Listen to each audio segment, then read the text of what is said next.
for that. And I don't know how you see that statement, but that's what he said, that she should be commended for sort of showing integrity yesterday. We'll actually hear from her attorney. There are a few things I want to just clear up, because one of the most important things that came out yesterday is that the NPA wants to add another accused to the case. So they're going to charge someone else with involvement in this, and I don't know who that person is. I would normally, if one person is being charged for receiving money, the person who would pay the money would sort of be charged as well. But in this case, that person, I think, has turned state witness. So it doesn't seem like that's going to happen. The police minister, Bekele, he was in Marion Hill yesterday after that shootout in which 9 people were, to use the police phrase, fatally wounded. 9 suspects were killed. And he says that police did not want to kill the criminals and that they did not shoot first. In other words, they did not shoot unprovoked, I think was his phrase. And I know that the community there has been very, very upset about crime there. And I was making the point yesterday. It scares me a little bit when communities are so angry, but I'm not going to blame communities for that as well. If it were me, I would be very angry too. And from time to time, I think we've all had our moments when we're very, very angry about crime and we want to do something. Yesterday, the Electoral Commission having quite a big ceremony to get parties to pledge to uphold the Electoral Code of Conduct. And I quite like the way it's done, because it means that parties have to say in public, we will do the right thing. And there's certain things to it. You have to allow other parties to campaign. You have to allow reporters and the media to do their work. And may I just make a point for the group of people from which I come, that this is really important. If you don't let us do our work, and if you don't let us bring you opposing voices, then how do you make up your mind ahead of an election? Also just talking about, and I think this is important to sort of say again, that you can't have a free and fair election without free and fair campaigning. And that also means that campaigning must be factual, you know. And I know that I'm sure there'll be more arguments to come around what is factual and what is not as we go into the elections. I think this might be quite interesting. I've been thinking a little bit about Latoya Temilton. She was just 12, and it's a terrible story. And it's a story I think that will affect many of us, because, you know, it just does in certain ways. And she, you know, was on a leadership camp, so someone with a huge amount of potential. And she was on a leadership camp at a primary school. They went on an excursion to a sort of campsite, and she died. She drowned. She passed away in a pool. I think the campsite is called, or the excursion site is called Wachabiki. And the reason that this came up yesterday was because the Gauteng Education Department received the results of investigation from a law firm. And the law firm says that 4 teachers may well be held criminally responsible, or they're responsible for negligence. I don't know about the criminality part of it, but they're responsible for negligence, and that there were negligence in lots of different sort of ways. And I keep thinking of a couple of things. The one is just how awful the parents must be, the parents and the teachers must be feeling. And the other is, in the report, I sort of noticed that what happened was that one of the other children, who must have also been 12 or 13, went to the bottom of the pool and found her there and brought her up. And I keep thinking of that. I mean, just now I get the chills thinking about it, you know, that terrible moment, and how that learner must feel about it. I mean, I just can't imagine anyway. In a way, just actually too awful to talk about and dwell upon, but I'm sure her family have no choice but to dwell upon it. The EFF Secretary General, Marshall Dlamini, he was in KwaZulu-Natal yesterday, and the EFF was taking part in a march against political violence. And I think, in a way, an important thing to march against, because there's been, you know, political killings in KwaZulu-Natal. And it turned into a conversation around land, and News 24 quotes him as saying this: "We need land. If you see land you like, go and occupy that land. That land belongs to you. We hear in Abakolusi that you've occupied land. Councillors bring demolition trucks. Here is a directive. If you're building houses and the municipality comes to bulldoze your house, that very day we're going to demolish a councillor's home. We're going to fight fire with fire."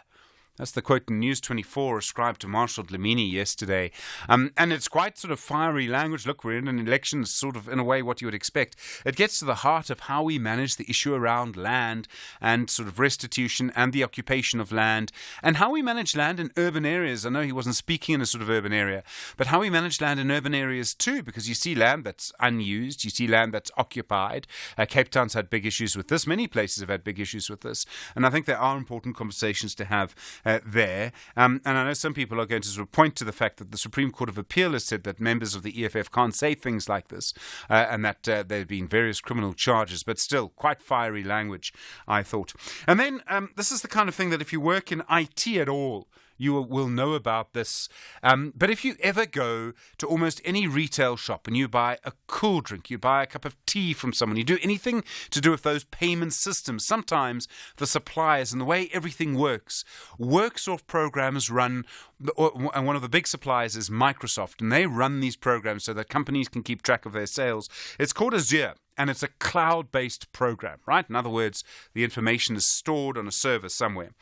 And it looks like our competition authorities may charge or may investigate Microsoft for the way that it runs its system in South Africa. And if you want to leave their system, you have to pay too much money to Microsoft to go to another vendor. It's the kind of thing you think, well, does it really matter? It involves a group of people, most of them men, I suspect, sitting in a room looking at computers. But it's the very stuff of your daily life. It's how you buy things is what we're really talking about. So it may sound like it's not going to have any sort of consequence to you. Trust me, in some way, you're paying for these systems. So, it's a very important thing to look at. Well, good to have you along with us this morning. You know the number 086 000 2032, SMS 41391. You tweet us FM Radio and at Stephen Grootes. Send your WhatsApp voice notes to 0614 104 107. Good morning. It's 6:15.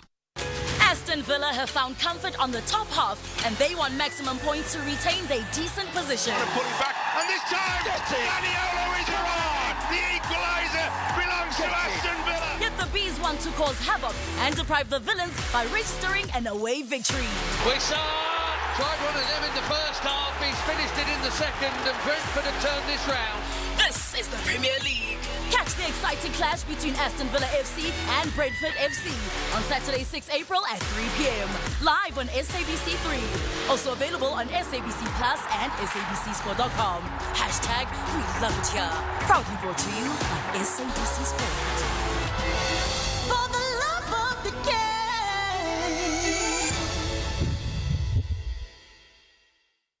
South Africa is facing an increase in people diagnosed with non-communicable diseases such as diabetes, cancers, hypertension, lung problems, and obesity.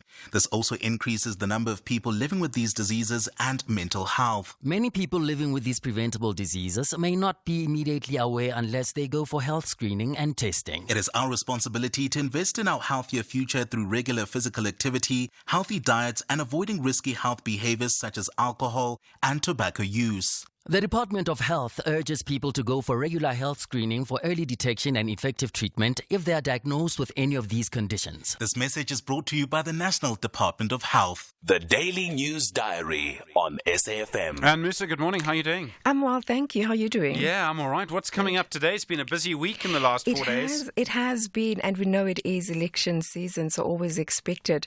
Coming up today, and our stories that we will be looking at is the ANC manifesto briefing that will be taking place, where the ANC is expected to unpack priority number 6 of their manifesto, which speaks to a better Africa, a better continent, as well as a better world. I mean, it seems to me that two things that are obviously going to come up. The one is Gaza. Definitely. And the other, of course, I'm sure, whether they want it or not, is going to be about Nosivuma, peace and Kakula. Very true, because we know that the ANC has been at the forefront of advocating for global peace, particularly, regarding the Israel-Gaza situation. Yeah.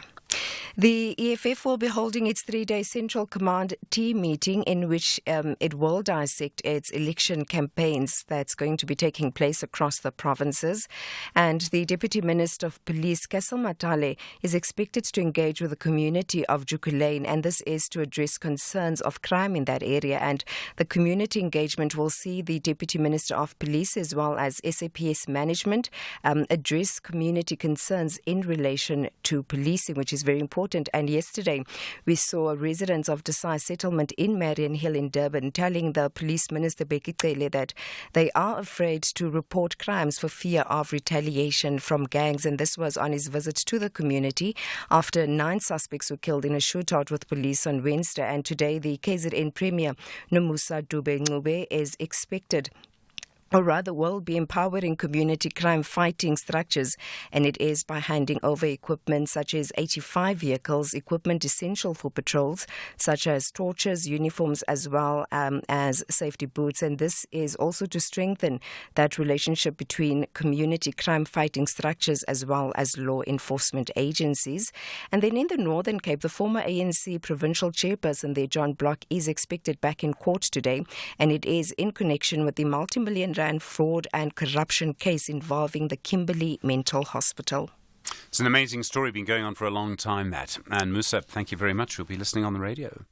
First in the morning, SAFM Sunrise with Stephen Grootes. Let's have a look at your weather around the country this morning. Tshwane, cloudy, scattered showers and thundershowers from the afternoon, 16 and 25. Johannesburg, cloudy, scattered showers, thundershowers from the afternoon, 15 and 24. Vereeniging, cloudy, scattered showers, thundershowers from the afternoon, 16 and 24. Bombela, partly cloudy, scattered showers, thundershowers, 19 and 28. Polokwane, partly cloudy, isolated showers, thundershowers, 16 and 28. Mahikeng, partly cloudy, scattered showers and thundershowers, 15 and 29. Vryburg, partly cloudy, isolated showers, thundershowers, 15 and 30. Mangaung, partly cloudy, isolated showers, thundershowers, 8 and 28. Kimberley, partly cloudy, isolated showers and thundershowers, 13 and 29. Uppington, partly cloudy, 17 and 31. Cape Town, partly cloudy, becoming fine from the afternoon, a moderate to fresh southeasterly, 15 and 19. George, cloudy, isolated showers, rain from the evening, a light to moderate northwesterly wind, 13 and 17. Gqeberha, cloudy, scattered showers and rain, a moderate to fresh southwesterly, 16 and 21. East London, cloudy, scattered showers and rain, a fresh to strong southwesterly, 18 and 22. eThekwini, partly cloudy, becoming cloudy in the afternoon, scattered showers and thundershowers, a moderate to fresh northeasterly wind, 19 and 25. Richards Bay, partly cloudy, becoming cloudy in the afternoon with scattered showers and thundershowers, a moderate to fresh northeasterly, 21 and 28. And Pietermaritzburg, partly cloudy, becoming cloudy with scattered showers and thundershowers, 15 and 23. Gautrain is for the legends who make moves to save and pay from as little as 35 Rand from Hatfield to Centurion. Is for Ikoko who steady chill on neutral on a downhill just to save fuel. So when it comes to travel, make moves that save and pay from as little as 35 Rand from Hatfield to Centurion Station. Gautrain, for people on the move. Masanda wanna trust their creativity to ensure Yanga gets nothing from Mzansi's capital city. But the gentlemen from the east want to leave Kabuyelo in tears. This is the second leg quarter-final battle of the CAF Champions League. Experience Africa's beautiful game, Mamelodi Sundowns versus Young Africans, on Friday, 5 April at 8 p.m. Live on SABC Sport on DTT Channel 4. Also available on SABC Plus and SABCSport.com. Hashtag We Love It Here. Proudly brought to you by SABC Sport. For the love of the game. Worldview Update, bringing you closer to international news. 21 minutes now after 6, now the time. In Myanmar, the National Unity Government, which claims it is the government in exile in that country, says it's been able to attack targets in the capital using a series of drones and was able to damage an airport, an air force base and an army headquarters. Myanmar is still in what looks like a civil war after the military junta took power in a coup in 2021. That's led to over 2 million people being forced from their homes. Opposition groups are fighting running battles with soldiers. Nay San Lwin is the co-founder of the Free Rohingya Coalition. They represent one big group of people in Myanmar. Nay, good day to you and thank you for your time. Yeah, good morning. Thank you so much for having me here today. Do you believe the groups that oppose the military government there are actually causing any damage to the government? Do you believe they're making any progress? Well, you know that the military is the illegal. They seized the power 3 years ago. So in the country, across the country, there are the ethnic armed group and also the People Defense Force established by the National Unity Government. They has been fighting against this military since the military attempted the coup 3 years ago. So what happened yesterday, it was the first time they attacked the administrative capital Naypyidaw. So it has some damage, although they didn't succeed, but in the future, I think there will be more serious attack because the entire country, the majority of the people, they believe that this military should not be in power anymore. So since the international community is failing to take the serious action against this military, there is no any other way. Only the way is the violence. So this is the armed revolution going on for 3 years, and in 3 years, this is the first time the administrative capital was attacked by the drone, and the military claimed that they shot down 7. One was exploded on the runway. Do you expect the military to respond? In other words, could this make all of the fighting more intense? Well, military has been responding everywhere, but that the battle field are everywhere. So, and also that the military, the soldier are demoralized. Recently, the soldier fled to India, Bangladesh, and also to Thailand. And that is the reason the military enforced this conscription law, and they are now forcibly recruiting the youth, including the Rohingya in Rakhine State. The Rohingya were fastly targeted. They were in the first batch, and they are using them as human shield at the front line in Rakhine State. So now across the country, I think after this, the water festival in the mid of this month, they will do more. Your people, the Rohingya, were persecuted by the democratic government of Aung San Suu Kyi as well. Are you being treated worse or the same by the military government? Well, when the latest wave of the genocide happened in 2017, the democratic government and the military were the same. They were partner in genocide, although the government directly didn't involve in this crime. They were complicit in the genocide.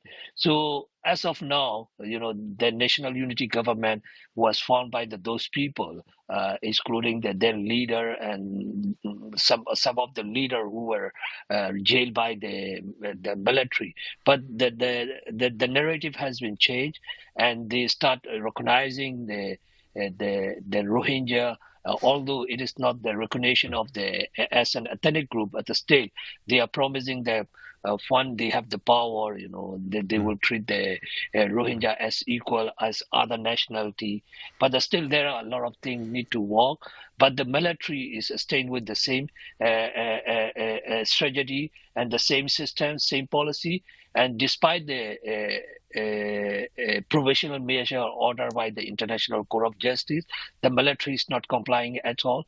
The worst is now the Rohingya youth are forcibly recruited and used as the human shield. Recently, at least the 60 or 70 Rohingya youth were killed at the battlefield. So they are recruiting more, pressuring the Rohingya that every house at least one person should be provided for the conscription. So the restriction, all kind of persecution are there, and also the military is trying to create the communal tension between the Rohingya and the Rakhine Buddhists. So if this happens, because the military is losing the ground, especially in the Rakhine State. If this happens, they can relax, and these two groups will keep fighting. Yeah. But we are very much cautious, and we are trying to control all the emotion, because they are creating a lot of propaganda, and that will create the misunderstanding between the community. Like the Arkanavi has got the public support from the Rakhine community, and the Rohingya youth were forced to stage the protest in some township against the Arkanavi. Sure. Nay, thank you very much indeed. Nay San Alwinas, the co-founder of the Free Rohingya Coalition, representing one of the big groups of people in Myanmar. 28 minutes now after 6. This is SAFM Sport with Zai Khan.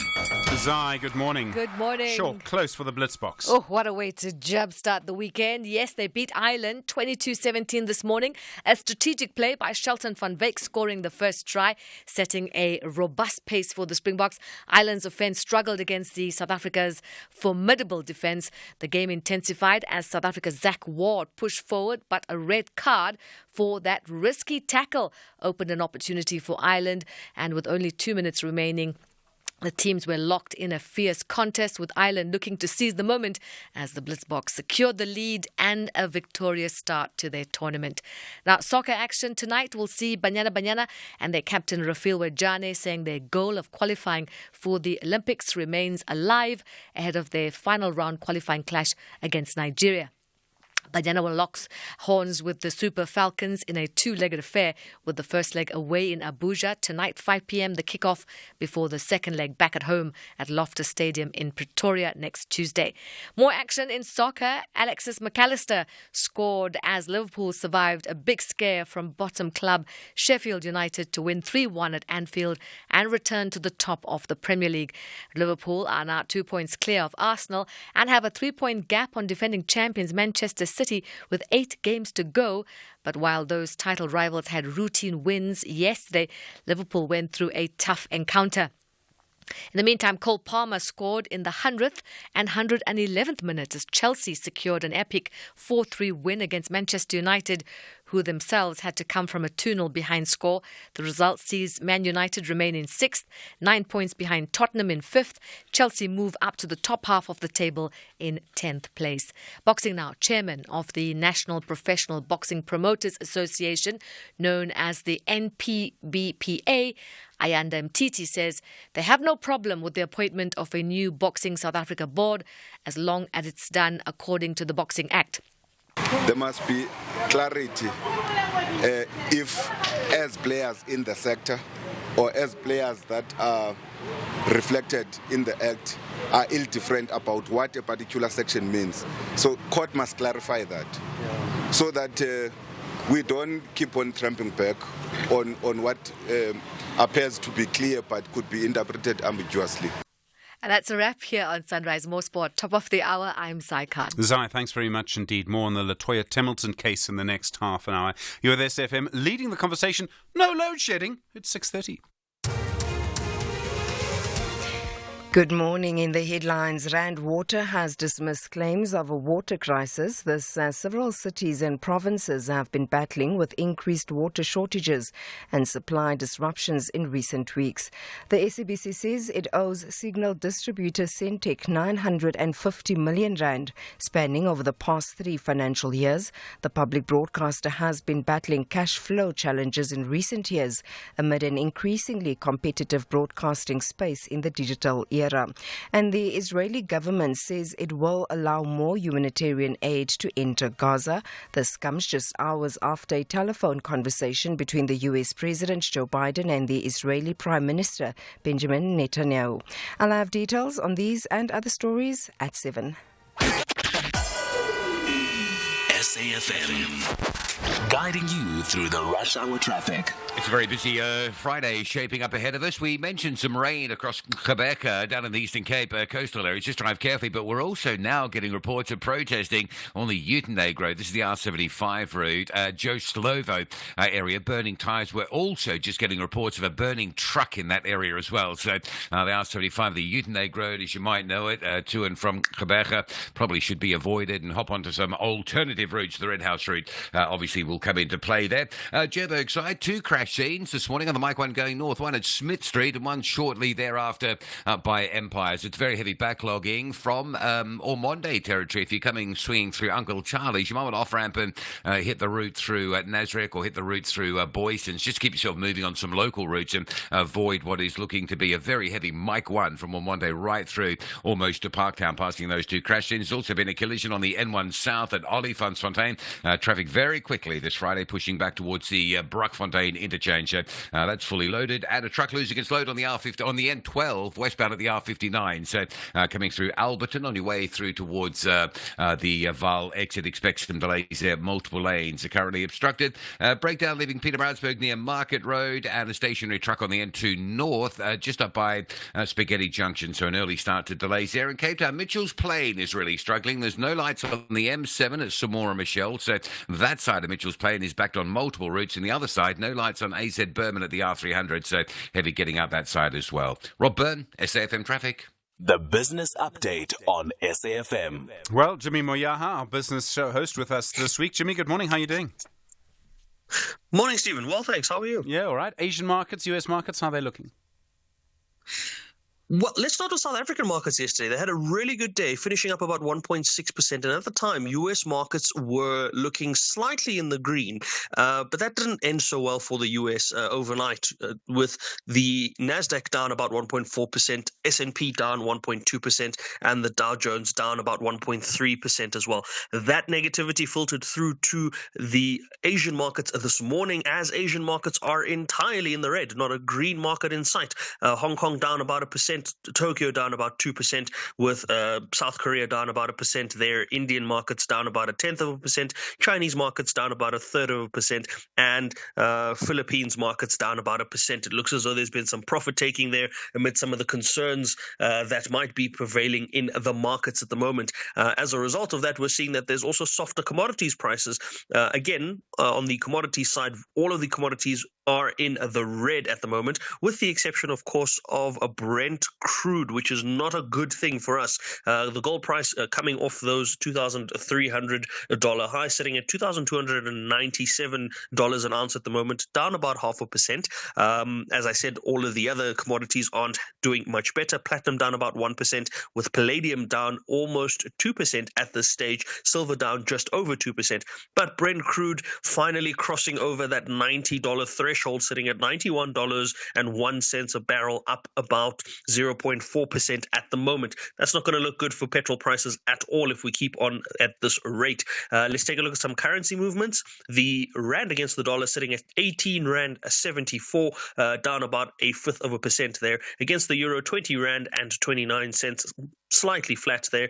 And against the British pound, 23 rand and 66 cents. Those that are keeping an eye on crypto would be happy to know that the price of Bitcoin has finally moved from $65,000 in the positive direction, sitting at $67,730 odd, up about 3% at the moment, with Ethereum closely behind at $3,295. They're also having a bit of a good run at the moment. And then the Russian Treasury making a big announcement. Yes, we've seen of late that the Chinese government has embarked on increasing their gold reserves, and it seems Russia is following suit. Russian National Treasury announced that they will be doubling their acquisition of gold and foreign currency reserves in the month of April. And for those that are keen to know where Russia sits in the gold stable, they are the fifth largest holder of gold reserves in the world, behind Russia, behind the US, Germany, Italy, and France, and slightly ahead of China. And this move by Russia is the latest in what we've seen BRICS countries try to potentially reposition themselves ahead of some de-dollarization. We know that the US National Treasury, or the US national debt, sits at around $34 trillion at the moment, and that would probably warrant some changes from the US in the coming future. But it seems as though China and Russia are strategically increasing their gold reserves in anticipation of something that we might see unfold sometime in the near future. So at this rate, if Russia does increase their reserves, they could quite easily surpass France and Italy and become the third largest country by gold reserves before the end of the year. Thank you very much indeed, Jimmy Moyaha, business show host. He'll be back in an hour. More from him this evening as well. 23 minutes now to 7. Africa Update on SAFM Sunrise, a continental overview of current African affairs. Arrest Advocate Sipho Mantula, good morning. Steve, over refreshing morning and Jumbo Africa to the listeners. It's fascinating watching what's happening with Somalia and Ethiopia and Somaliland. Somaliland's a breakaway region of Somalia. They signed a deal with Ethiopia to give them access to the sea. Now Somalia has expelled Ethiopia's ambassador. And it has given him 72 hours to leave the country, Stephen. We call it a diplomatic tension or escalation between the two countries. The Foreign Affairs Minister of Somalia, Ali Omar, yesterday, that is Ambassador Mukhtar Mohammed of Ethiopia should leave Mogadishu within 72 hours. By Sunday, he must be out of Mogadishu. And as we have said, it's around that Port Berber deal. They've also shut down the consulates of Addis Ababa in Hargeisa and Gorwe. These are the areas in Somaliland where you had diplomatic offices of Ethiopia. And this has been that issue, Stephen, of early January, what has happened in terms of that deal that gave Ethiopia almost 50 years for military and commercial purposes. At the same time, Somalia claims that Ethiopia has done what they call the land grab. And then in Togo, 9 Togolese politicians, they were running a campaign against a new constitution that would keep the president in power, basically. They've been arrested. Stephen, this is worrying because we know that Togo has to go for the parliamentary elections soon. It has to undergo the presidential in 2025. Now, for Gansibe, who is the current president, they are claiming, the 9 political leaders who have been arrested, they were against the amendment of the constitution extending this role of President Faure Gansibe. And that's where you find that there's tension already in Lome, where you have the members of parliament who have been arrested, and at the same time, Togo has to undergo these parliamentary elections where they can ratify, post that, those parliamentary elections, they can ratify the constitutional amendment that has given the president more powers.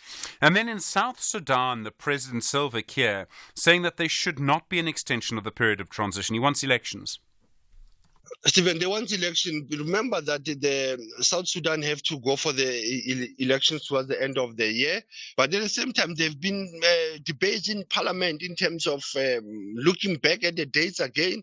And that's where Salva Kiir has warned the lawmakers in terms of that they need to consider the electorate's choice and their right to go and elect those who they want them to represent. And also you find that the Speaker of Parliament also, Kumba, has been raising the issues also that of electoral management system. Is the South Sudan ready? Riek Machar also was the one who's pushing for the extension of the date, Stephen, because he's raising the issue of the state of readiness. And we've been raising this about the international community being worried about the delay of the elections in the South Sudan. But things are not holding in the north, things are not holding in Darfur as well. So it will be very critical for South Sudan to realize that there are tensions in that area. And then in Senegal, marking 64 years of independence, the new president, Diomaye Faye, quite a low-key ceremony? It was a very low key, Stephen, considering after the elections last month and the inauguration on Tuesday, and just yesterday they were celebrating their 64th independence from France under the theme Armed Forces at the Heart of National Cohesion. This was also the celebration that Faye was able, as the commander-in-chief, Stephen, to undergo what they call the civil and the military parade in the capital city of Dakar. Interesting moment, Stephen, as we are still waiting for the government of Faye as well as Usman Sonko as the Prime Minister for them to constitute the cabinet. And then you're taking us back to the 5th of April 1990. This 34 years ago, Stephen, it was supposed to be an informal meeting between the then apartheid president F.W. de Klerk and Nelson Mandela to engage on the talks, but there was a crisis in Sebokeng. There was a violence that happened in Sebokeng, and that meeting had to be rescheduled for May, Stephen. As you know, that during the 90s, there was many tensions, and there was this creation of the new South Africa that was plotted during those years. Asante Sana SG is still leading the conversation, SAFM observing the Freedom Month. Russ Advocate Sipho Mantula, thank you so much. Back on Monday, you were there, SAFM 18 minutes to 7. The city of Cairo will be divided into two when Zamalek SC confronts their Modern Future. Zamalek strongly believe they are the kings of the city, but Modern Future want to display something special to conquer the Cairo derby. This is the second leg of the CAF Confederation Cup quarter-final. Catch Zamalek SC versus Modern Future, Sunday 7 April at 9 p.m. Live on SABC Sport on DTT Channel 4. Also available on SABC Plus and SABCSport.com. Hashtag We Love It Here. Proudly brought to you by SABC Sport. For the love of the game.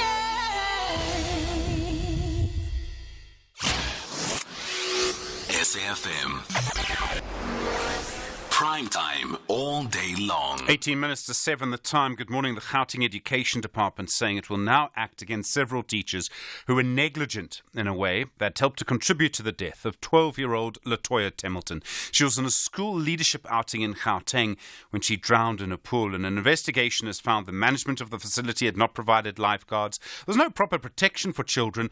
As I understand it, the teachers also didn't know that Latoya could not swim. Steve Mabona is the spokesperson for Gauteng Basic Education Department. Steve, good morning. Steve, good morning. You're on SAFM. Steve Mabona, are you with us? Yes, good morning, Stephen. Good morning. All right. There's so much to what happened with Latoya Templeton. It's an awful story. What action are you going to take now? Well, there are recommendations that we put on the table for the department to implement. The MEC has confirmed that we're going to be implementing those recommendations, and we will then be guided by our fellow colleagues. I'm talking about those that are responsible for labor relations. They will be interacting with the school and make sure that the charges are conferred, and then we will take it from there. Do you believe, teachers could maybe have stopped this from happening? There's a set of circumstances around this, and I can't imagine how the teachers are feeling at the moment. Are you going to sort of probe the teachers more? Are you going to sort of find out from them what happened? No, look, the disciplinary process in nature will give, teachers an opportunity to, indicate on what transpired. But you will also remember that it's not only teachers' recommendations that we're going to be following. It's also the recommendations on the policies that we need to look at. Like, for instance, the memorandum that they said we must consider scrapping because it gives the schools and the school management to take certain decisions on excursions. They are saying we need to consider taking that approval process to the district, so that you then tick all the boxes.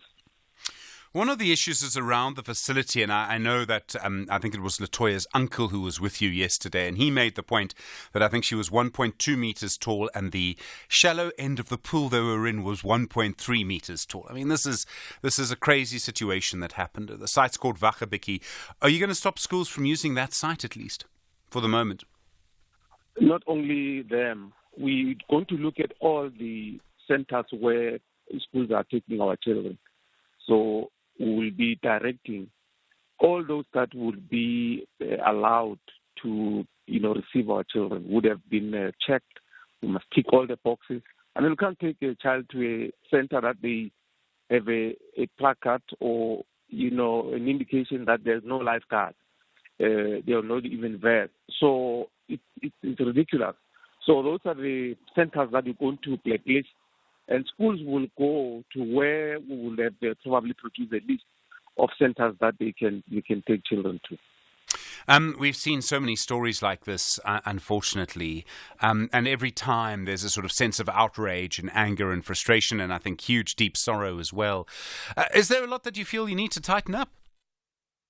No, our policy is that each and every incident is an eye-opener for us. That's why we take recommendations seriously, go check and improve. So we'll improve on the systems, looking at the regulations and policies that we have. Steve Mabona, thank you, from the Gauteng Education Department. I do appreciate the time. 14 minutes to 7. Stephen Grootes on SAFM. Well, the municipality of Mfuleni in Gauteng says it's telling residents not to drink tap water because it's contaminated with sewage. It's now switched off water supplies in some areas. The Chief Director of the Mfuleni municipality is Madoda Basani. Madoda, good morning. Good morning, Stephen. How on earth did sewage end up in drinking water? What happened? Yes, Stephen, as a municipality, you know that some of our infrastructure is very old, and this has been a challenge that at some times then the condition becomes poor and it breaks and it gets dilapidated. So what happens is that because of this infrastructure that is dilapidated, you'd find sewerage leaking in various parts, and we attended with our operational teams. So what is the problem here is that sewage would pond around water networks, and wherein you find that water network has had a challenge, either broken or collapsing itself, or either by an external physical force that would affect it, then you would find that depending on the size of the pipeline itself, then you'd find sewer having ponded there and then finding its way inside the network. So this happens because sometimes the pressure in the system would be lower than required, and therefore sewer would then ingress into the water network. Okay. When do you think you're going to be able to resolve this? Because you've had to switch off the water to some areas. So people there don't have water at all, and other people who might have water can't trust the water. So how long do you think it's going to take to resolve? The problem has been fairly contained as I speak to you right now because of the operational teams that we sent on the ground. And we have been augmenting supply there with water tankers. We have actually at a point where hopefully today we'll be able to announce that the water can be consumed. What we have done was just to extend the boil water notice that we have issued so that people could be cautious and take precaution, because we are guided by the laboratory results that we are getting. So the samples that we have sent came in positive. Okay. Let me just put it correctly, Stephen. The initial samples came in and then they tested positive for sewer. So the second samples, they came in and cleared us, but we had to monitor the situation and extend that boil notice because there were various points that we were still completing in terms of sewer that was found to be suspicious. Okay. So we hopefully by the end of business today we'll be able to make that announcement. Okay, I think everyone hopes that you can. But I have to ask this. If you've got sewage in a pipeline system, right, so the water flows, if I was living in Mfuleni, flows into my house. Now, how do I know that when you switch the water back on, so now clean water will be coming into the system, but there could still be sewage water or contaminated water in the pipes in my house? Do you see what I mean? How would I know if the system is actually going to be properly flushed? Yes, that is why the second samples that came that were clearing us off, we did not just take off the boil notice. So we have to wait and flush the system. And also we have points where we would then flush the system through hydrants and scour valves. And we have to take samples again, and after 24 hours, when we are sure that the system has been flushed, then we would then give out a proper notice for people to then can be able to consume the water. Madoda Basani, thank you, Chief Director at the Mfuleni Municipality. Very difficult situation there. 9 minutes now to 7 o'clock. SAFM, guiding you through the rush hour traffic. Oh, the traffic coming thick and fast this morning. There's two crash scenes on the Mike 1 in Joburg, one at Smith Street, one at Empire Road. So it's very heavy backlogs from Ormonde, from about Xavier Street. It is super heavy right the way through to sort of Parktown as you work up past both those collision scenes, and big volume as well. There's also some heavy traffic coming in from Joe Slovo's side on the M2 going westbound, just trying to get through Crown and get into that Mike 1. So if you can, avoid the run into the Crown interchange to save yourself yourself some serious amount of time. Lots load, blocking multiple lanes, M12 Western Reading interchange, so queuing pressure there. N1 out of Soweto, backlogging through towards Maresburg, so we'll keep an eye on that one. A crash on the M1 South at Olifantsfontein, that traffic backing from Brockfontein interchange side, and looking quite heavy. Again, a big spillover onto the old Joburg Road coming off the N1 highway, and queuing that route through some roadworks down in towards Midrand as well. R21 South at Clayville, already queuing on your way to the airport as you pick up the roadworks. Stationary truck coming out of Pietermaritzburg just before Market Road, so there's some pressure there on your way to Durban. Stationary truck on the N2 North before Spaghetti Junction, so an early queue coming through from the M7 Bluff exit side. Cape Town today, terrible traffic out of Mitchell's Plain. Lights are out on the M7 at Oliver Tambo, so if you're going out that side towards Philippi, it's bad. And the other side, AZ Berman at Stock Road and R300, those lights are offline, have been for a while, so there's some heavy pressure there as well. Also, a lot of traffic on the N7, just worth a mention this morning. The N7 southbound through Goodwood, northbound, queuing both ways into the Ford Trekker Road junction. Rob Byrne, SAFM Traffic. And we would buy 500 cars, and we would buy 500 more. So sell your car for the best price, and we won't think about it twice. We buy cars, we buy cars. Da-da-dun-da-da-dun-da-da-dun-da-da-da-da. We buy cars, we buy cars. Da-da-dun-da-da-dun-da-da-dun-da-da-da. We Buy Cars, the easiest way to sell your car by far. Miss out on the action? Not a chance. Grab your ticket now to be in it and stand a chance to win the remarkable 131 million rand estimated Powerball jackpot this Friday. Hurry and play now. Buy your tickets now in store on nationallottery.co.za, the mobile app, cell phone banking, or simply dial *120 *7529# for USSD. Panda, Pusha, play. Players must be 18 years old and play responsibly. eTuba is the proud operator of the National Lottery. Masanda wanna trust their creativity to ensure Yanga gets nothing from Mzansi's capital city. But the gentlemen from the east want to leave Kabuyelo in tears. This is the second leg quarterfinal battle of the CAF Champions League. Experience Africa's beautiful game, Mamelodi Sundowns versus Young Africans, on Friday 5 April at 8 p.m. Live on SABC Sport on DTT Channel 4. Also available on SABC Plus and SABCSport.com. Hashtag we love it here. Proudly brought to you by SABC Sport. For the love of the game.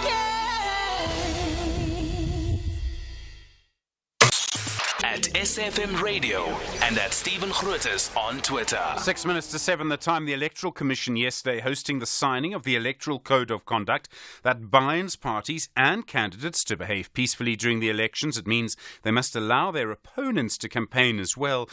The event, at one point, there appeared to be an incident when the image of one of the independent candidates, Anele Mda, was not properly shown during the signing ceremony. Well, Anele Mda, running as an independent candidate for the National Assembly, she joins you now. Anele, good morning. Good morning, Stephen, and good morning to your listeners this morning. I don't know if you have a manifesto, but if you do, what are its main points? Why are you running? I do have a manifesto. It's a 10-point plan which carries pillars that I believe are very pertinent on addressing the current challenges that are facing our country. One of those pillars is my proposal of the total abolishment of the tender system, which I believe that it has got a very strong, deepened, entrenched way of sustaining this corruption that is bankrolled by tenderpreneurs, if you were to say, to politicians, and ultimately it denies all South Africans who are worthy and deserving of a chance into the economic mainstream of our country, where they have got a chance to make business with government. Oh, Anela, are you still with us? As it is where. Okay, so we lost you for a minute, but I think we caught Yes, I am. Okay, we lost you for a minute, but I think we caught the main points. Thank you. What happened yesterday at the IEC event? I understand you weren't very happy. Okay, as you might understand, yesterday we have the national signing of the Code of Conduct by all candidates that are contesting the elections, and you would have observed that all political parties, when their leaders were there on the podium to sign and to pledge on the Code of Conduct, they would have on the backdrop the label or the logo of their organization. As an independent candidate, my face is my logo, my face is my image. So it was shocking when, as said when IEC did not have my photo on the backdrop and no one offered an upfront explanation about that, and I felt that it was a sabotage that I couldn't accept just like that. Okay, do other independent candidates, did they have pictures of other independent candidates' faces? Because I know there's a thing about faces and logos. Did they have the faces of other independent candidates? Well, I could respond to that, but they requested me to send a photo, and they requested me to send the photo twice, which I did. They said the other photo was for the ballot, and then they said the other photo was going to be used yesterday. So I did not come there to demand something that was not asked from me. Okay, all right, I understand. You're running as an independent, and I know you've worked, I think, with at least one political party in the past. Why are you doing this on your own? I mean, if you get into the National Assembly, it'd be quite difficult to make any kind of major change. I mean, sure, I understand the point of a voice in the National Assembly. I think that can be important. But can you really make any major changes as an independent? There's absolutely no logic and no basis, Stephen, on the notion that says as an independent candidate, you stand to do no valuable input. As we speak in South Africa at this point in time, we have a bill that was proposed by a one member who belonged to the opposition ranks. It was the late Ambrosini who proposed the use of cannabis for medicinal use in South Africa. It is legalized today. It comes from that private member's bill. So there is absolutely no basis in the notion that says when you are one person, you may not be able to make the sufficient and much of valuable input. I believe that even though we are coming as independents for the very first time in this country in our parliament, it is an opportunity that we must grab with both hands, because what we require in our public service at this point in time, especially from politicians, it is to ensure that we do not have one block of a party political hegemony that is running the affairs of this country to a point where it enables things that are far deepening and detrimental to this country, because they all belong from one same organization, or partly they belong to the same political strata where they share the same sentiments and the same common issues in as far as issues that must be done. Okay, I mean, the reason I get to this is that other people, and I mean, you're not the only independent candidate. I mean, that's fine. I think there are two others in the National Assembly, if I remember correctly. But some people would find it easier to have a louder voice and to effect greater change through a political party. So I'm just interested in your strategy. I'm not saying that you shouldn't do it. I'm just interested in the strategy of why an independent candidate rather than a political party. The history that we have now of the 30 years of democracy in our country, that has been characterized by a total political system that is been brought by political parties, have brought us to where we are. And we can't act as if we do not know the extent of how broke our country has been taken by the political parties in cahoots, whether governing or not governing.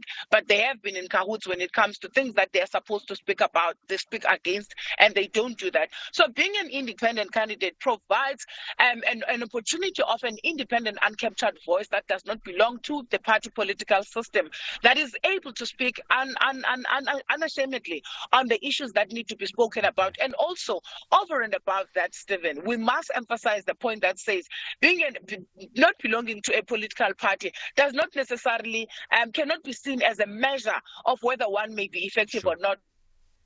Because why are we in this mess if we were to believe that political parties are effective? And Nell Mdap, thank you very much indeed, running as an independent candidate for the National Assembly. More on Nosavuyo Mapisa-Nqakula, the former Speaker of the National Assembly, in the next few moments. We'll speak to Tula Singesi as well, the Minister of Employment and Labour. You are there, SFM, leading the conversation, 7 o'clock.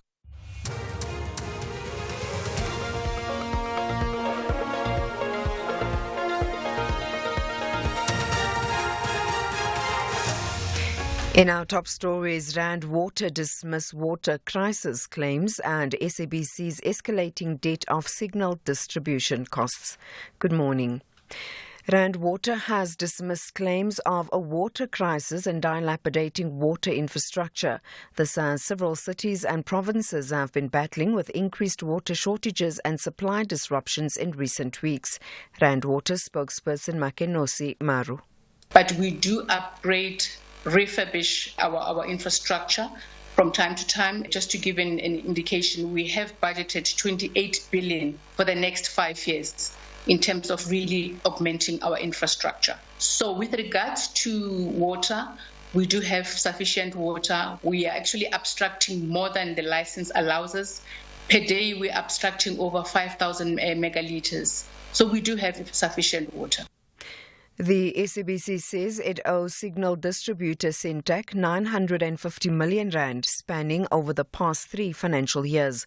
The public broadcaster has been battling cash flow challenges in recent years amid an increasingly competitive broadcasting space in the digital era.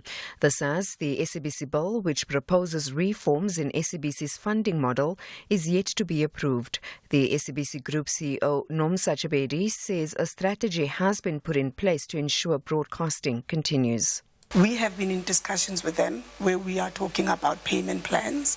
So it's very important for me to say that it's something that the SABC is really prioritizing, because signal distribution is critical to us. Without signal, it's black on air.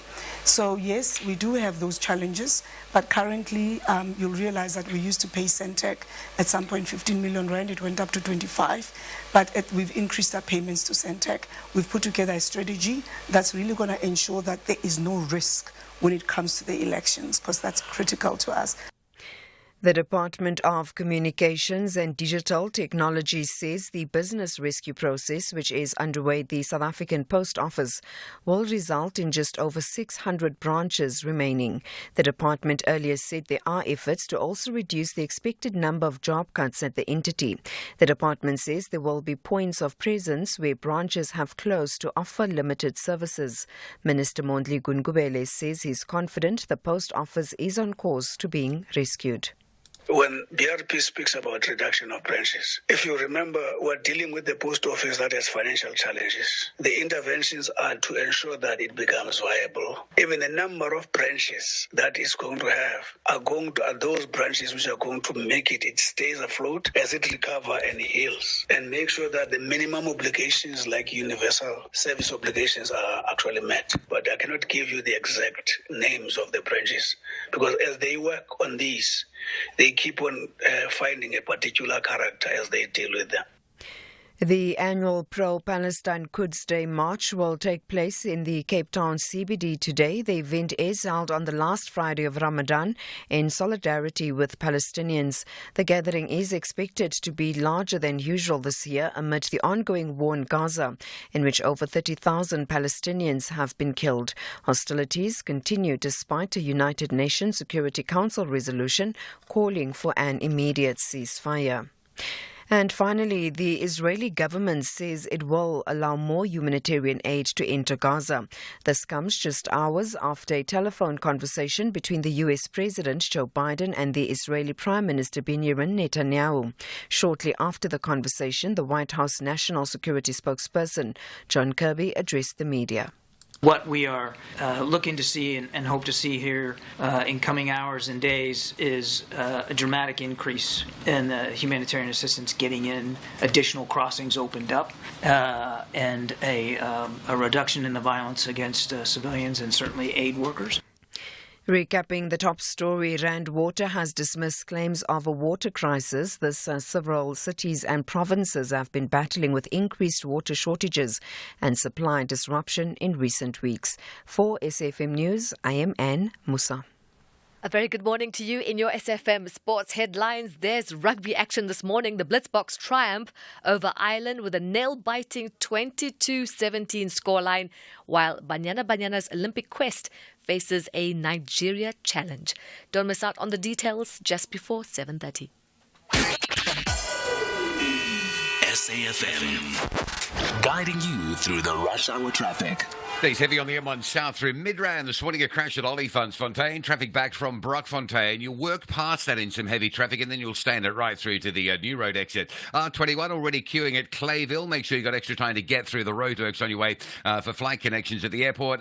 Crash scene on the N1 North linked to the N12 at Dipcliffe Interchange. So queuing pressure there as you sort of try to get through towards Uncle Charlie's. And once you get onto the Mike 1, it's heavy from Ormonde right through M2 towards a crash scene at Empire Road. The M2 coming into the Crown Interchange, queues from Benrose this morning. That's how heavy it is on the Mike 1. You're really struggling to get off that M2 and to get into the M1. So alternative routes would be a good call. Joe Slovo looking pretty heavy already as you run up through that Duranfontein area. Motorists in big numbers avoiding the highway networks there. Lost load at the Reading Interchange, blocking multiple lanes. So the N12 going west, coming out of Alberton is heavy. Broken down trucks on your way to Durban at Pietermaritzburg, just by Market Road. That's heavy. Traffic backing up towards the sort of Ortman Road territory. Stationary truck on the N2 north before Spaghetti Junction. That's a queue extending back towards Cement Factory. And Cape Town, no traffic lights at two really busy junctions. One in the heart of Goodwood, 4 Trekker Road, Jakes Kerwell. Traffic, all approaches jamming up there. And the M3 inbound super heavy this morning.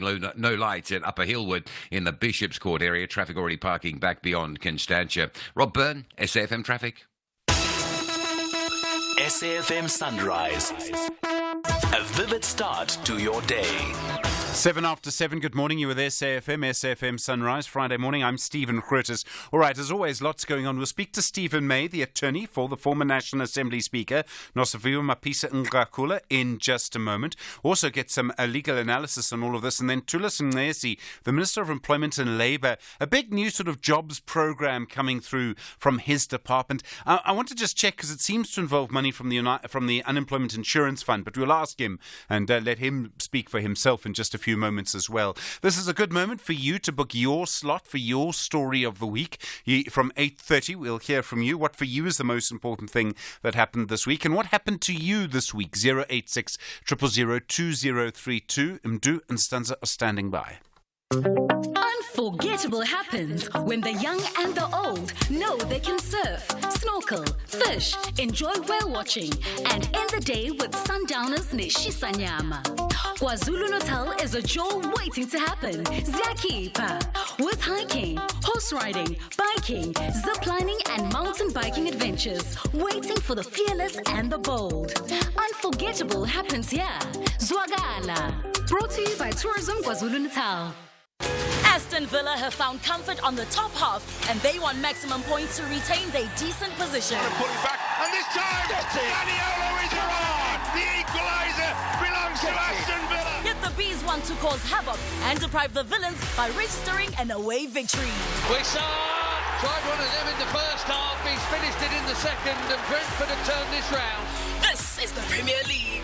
Catch the exciting clash between Aston Villa FC and Brentford FC on Saturday, 6 April at 3 p.m.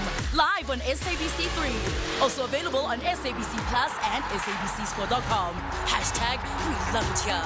Proudly brought to you on SABC Sport. For the love of the game.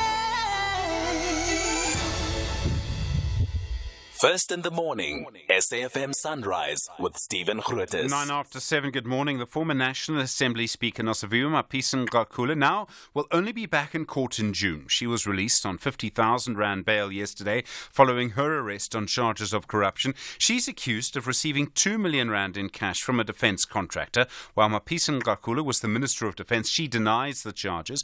But the state yesterday also saying that after the search and seizure raid on her home, they want to add another accused to the case. Stephen May is the attorney for Nosiviwe Mapisa-Nqakula. Stephen, good morning. Thanks for your time. Morning, Stephen. Thanks for having me again. You've obviously been in negotiations with the NPA over the last few days, and I'm sure there was a lot going on behind the scenes. Were you, I don't know if happy's the right word, satisfied with how this played out? Yes, your client, as I understand it, was arrested, but is now free on bail? Yeah, look, that was ultimately my client's instruction, that she didn't want to be seen to be avoiding charges and to take the matter head on. And you know, so insofar as how the process went yesterday and what transpired in court, there's no cause for complaint from me. It was one has to give dues where it's give dues to the investigating directorate as well as the magistrate. It was consummately professional on all from everyone. Okay. The state says they now want to charge another person with involvement in this. Do you know who that person is? Let me put it this way, Stephen. I'm about 99% certain I know exactly who it is, but ultimately it is speculation, so I wouldn't want to raise my suspicions on air. Okay, so you're not going to tell us, but you think you know, but you'll have to wait.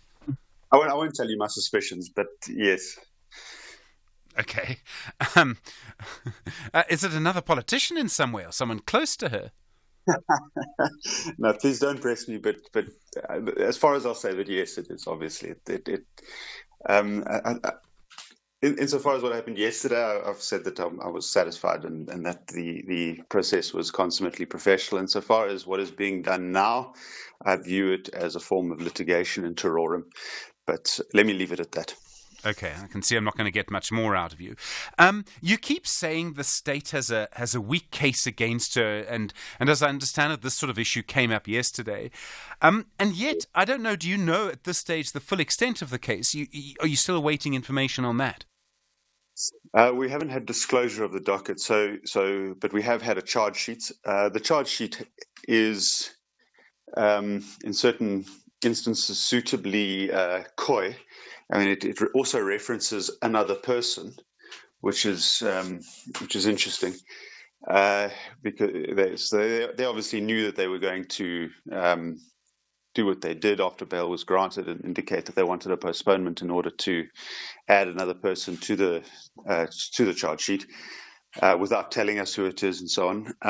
But we do have a bit more insight into what exactly they're alleging. But insofar as the evidence is concerned, we don't have that because disclosure hasn't occurred yet. And it's still your assessment at this stage that you believe the NPA is a weak case? Yeah, well, until I see evidence which surpasses what we've said in the bail affidavit and what I've said to you previously in other interviews, I'm not convinced that there's really something for my client of any genuine substance to answer.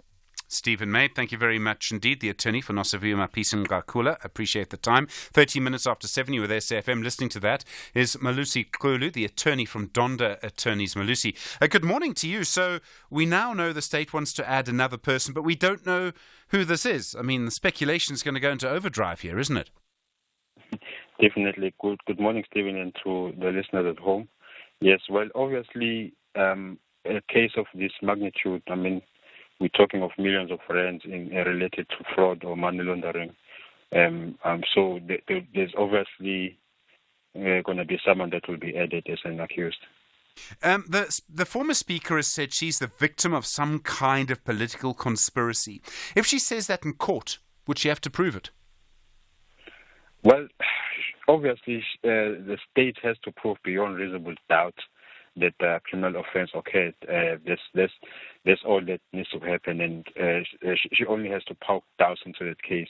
However, if she has some evidence that proves that she did not do it, she will obviously bring it. But the issue here is about challenging the evidence. There may be motives why it's done. Obviously, when you mix politics and the law, you'll find a situation where politically, if you are in a certain faction, they will use whatever criminal offense it's alleged that you've committed. So the politics will be there. Like she said yesterday, I think she said there's a certain politician within the ANC that is the one that is pushing this case. But at the end of the day, is there a case? Is there a corruption case? That's what is important. So she'll be back in court only in June. I presume that if there's another accused and that person's added, they may or may not be with her. Where I'm trying to go to with this is, could this case take years? I mean, it's only one witness that we know of who would testify against her. But despite that, could it still take years just to get this thing going, as so many other trials have done? If there's a few witnesses, I don't think it will take years. It will probably take some months or something to a year. But what is interesting here, and unless I've got it wrong, is there is a certain person who's alleging that she's been paying bribery towards the former speaker. So I think it's not only her testifying on her own self. There will obviously be documents that prove what she's saying. So it just because it's one witness, it may not take as long, but it will take some time because, I mean, we're talking about a considerable amount that is involved in this offense. So it can't just be a one witness saying something within a week and then it's done. So obviously it will provide evidence of that. Malusi Kulu, thank you. Malusi, thank you very much indeed. An attorney at Donda Attorneys. 16 minutes now after 7. Stephen Grootes on SAFM. Well, the Employment and Labour Minister, Thulisang Nxesi, now confirming that there's going to be a program to spend 23 billion rand on training young people and creating jobs in several different sectors. As I understand it, the program will actually be run by the Unemployment Insurance Fund. It'll be called the Labour Activation Program. Well, Thulisang Nxesi, the Minister of Employment and Labour, is on the line for you now. Minister, good morning. Good morning, Stephen. How is this going to work? How is this program going to operate?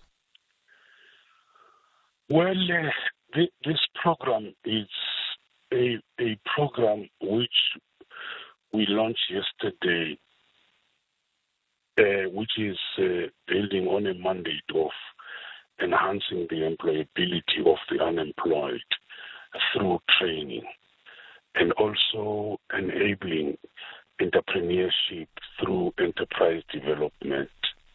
But of course, we're also trying to preserve the jobs through the CCMA and the productivity South Africa. It's more of a collaboration across the government departments and entities to massify the jobs, the skills training enterprise. We're targeting 2 million beneficiaries over a 3-year period. And this is going into the different sectors. We are in partnership with also the provinces, provincial governments, and the support or the initial focus is on the various sectors, starting from carpentry, clothing, and textile, tailoring. You can mention a number of them. Okay, Minister, I'm sorry to say this, but let me put this another way. There have been partnerships for years in different ways. What is going to be different now that we haven't done before? Well, this time around, this is not just training. Because before it was just training for 3 months, 6 months, people given stipend, and then after that they are left on their own. But this time around we are saying we've added an element which says if we are to fund you on this training, that is a particular provider, you must also make sure that there is what you would call a placement, which you have negotiated with the employer. So all the providers who are approving to do the work have confirmation letters which are coming from the employers who are going to be able to absorb those in the placements for at least a year to 2 years. And we take it that after that particular period, people would have gained enough experience. But some of those jobs or some of those trainings would lead to permanent jobs. It depends on a sector where they will be. Okay, sure. So when they are placed in those jobs, who would be paying their salary? Would that be some of the 23 billion rand, or would that be the employer who would be paying that? It's a combination. As we're talking about the partnership, with some, we are going 100% hours funding, and we will be paying those stipends. But some, it's partnership. It's 50-50 where we're matching a rent to a rent if a service provider is an established one and can be able to pay 50%, we pay 50%. So it's more complementary. It's a partnership. Okay. Is the money coming from the UIF? Well, in terms of our planning, we had put the 13 billion from the UIF. But what we did, if you remember, as early as last year, I've been quoted talking about we must use the reserves in order to invest on employment, because the biggest problem facing us now is employment. But how do we do that? And you know that a number of opinion makers, a number of economists have always been saying the major problem facing the country, the night of the unemployment in this country, is structural.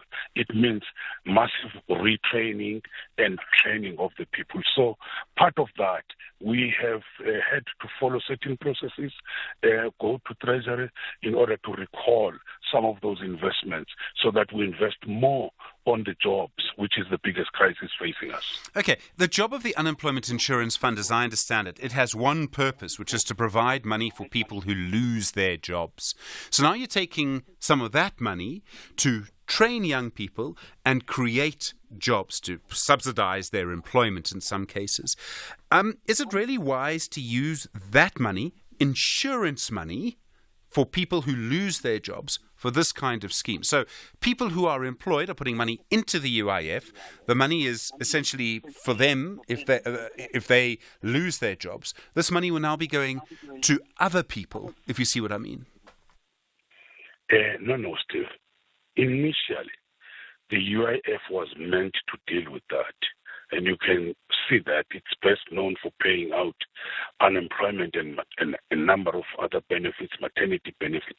But the UIF, the Act on its own and the policies, gives now, the new Act, it gives it a much larger mandate to mitigate unemployment. That's in the Act, which includes the issue of the temporary employer-employee relief scheme, which includes the issue of dealing with distressed companies and business turnaround and recovery program, including this issue of training of the unemployed. It's in terms of the new mandate. And remember, initially, we were a Department of Labor, but now we're Department of Employment and Labor.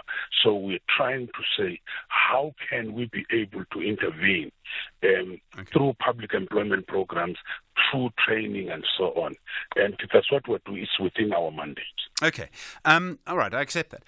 Over the last 18 months, there was something which seems to be, I mean, in a way, this seems quite similar to something you tried to do before.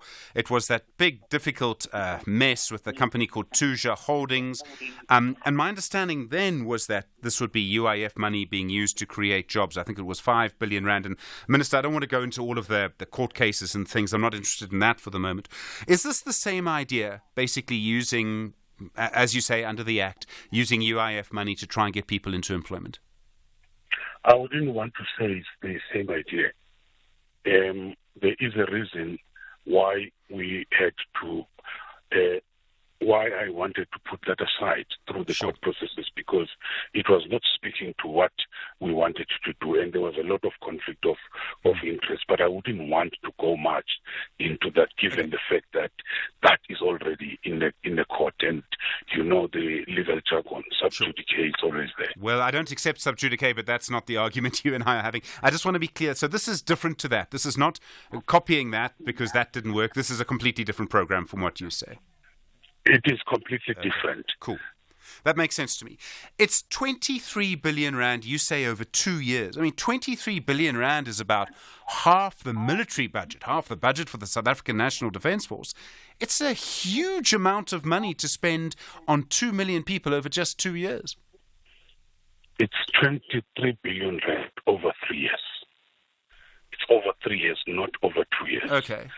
And it's the different sectors. And those sectors are not the same. To train one person in another sector, you can spend maybe 10,000 to 15, but there are sectors where you can train people and it becomes more than even 100,000. So it's different sectors. That's why this figure comes to this. And we've crunched the numbers properly. And you won't believe that in some instances, we've given those who applied for these funds 50%. We couldn't give 100%. And we believe that it's worth spending that money on the issue of retraining our young people and also preserving the jobs. So 23 billion rand, you can promise us now, Minister, that this money will be spent properly. There won't be any scandals or claims or anything like that. As I say, I asked this question just because it is a big amount of money. We think there won't be any scandals because there are safeguards that this money will be properly accounted for, and we will try. It's not for it being siphoned off to corruption, and we have put a number of safeguards, and amongst other things we have said, we instituted a control environment review process across the UIF and this labor activation program, which has assisted us in identifying the gaps and recommended what we would call compensating controls and enabling smooth transition. And we've gone to a number of legs and a number of different things. Looking at the second leg, for instance, we're talking about an insurance model which includes management assurance, which talks about monitoring and evaluation, where we'll visit the projects regularly. And risk management is also there, where we'll do quarterly visits to the projects. And also we're talking about internal audit. Our internal audit will include now the lab projects, and we have the lab has an oversight structure which will be looking at all these projects. Okay. And of course, there's a third leg where the service providers are held accountable. There is monitoring of those projects and so on. And there are a number of issues which we have put in place in order to make sure that we don't have those controls. I mean, we don't have those things which happened during the time of CARES. You know what happened. Yeah, sure. Okay. Yes. All right. No, I appreciate that. Minister, I have to ask, it's 23 billion rand over 3 years, 2 million young people. All of this just announced just before the elections. It's not announced before the elections. You remember that last year when I talked about this, it was at the beginning of 2023 when I said we are re-looking at our projects. And there were applications which were done as early as 2020, 2021. And when we were about to start with this project, remember, came COVID. And COVID just threw us out in terms of the plan. When there was that shutdown, we couldn't continue with those projects. We had to pay, you remember, the TERS money, Temporary Employee Relief Scheme. We had to pay about 65 billion to the workers in terms of the relief which we're given. That's why the project was delayed. And then we had to come back after the COVID and do new planning now. That's why we delayed in terms of it. But the reality is we have been implementing some of the programs at a smaller scale. And we had said, we started this program, my predecessor started this program in the other administration, and we continue at a small scale. But the issue of young employment, whether it's before or after the elections, we'll continue doing it. But the planning of government, in any case, goes together with the financial year. We're starting at the beginning of the financial year. Minister, thank you very much indeed. Thulas Nxesi, the Minister of Employment and Labour. This is SAFM Sport with Zai Khan. Zai, good morning, the Blitzbox. Yes, they gave a masterclass in rugby, beating Ireland this morning 22-17. Next up for the Box, they'll take on Spain at 8:23 a.m. later this morning. Soccer Now, Banyana captain Rafael Wejani says their goal of qualifying for the Olympics remains alive ahead of their final round qualifying clash against Nigeria tonight at 5 p.m. Playing Nigeria is never easy. You look at the history between the two teams, whether in the male game or in the female game, playing against Nigeria, it's always war. So I think for us, we need to stay focused on what the mandate is. When you get onto the pitch, we're going to need one another more than anything. So I think playing well and motivating one another as a team is going to be of high importance. So I think pushing or putting away the noise outside will be key, and just focusing on what we have to do on the field.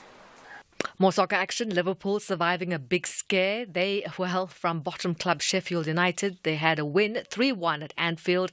Now Chelsea secured an epic 4-3 win against Manchester United last night. And finally, cricket, a brilliant unbeaten 61 from just 29 balls from Shashank Singh took the Punjab Kings to a memorable 6-wicket victory over the Gujarat Titans in their IPL match at the Ahmedabad Stadium yesterday.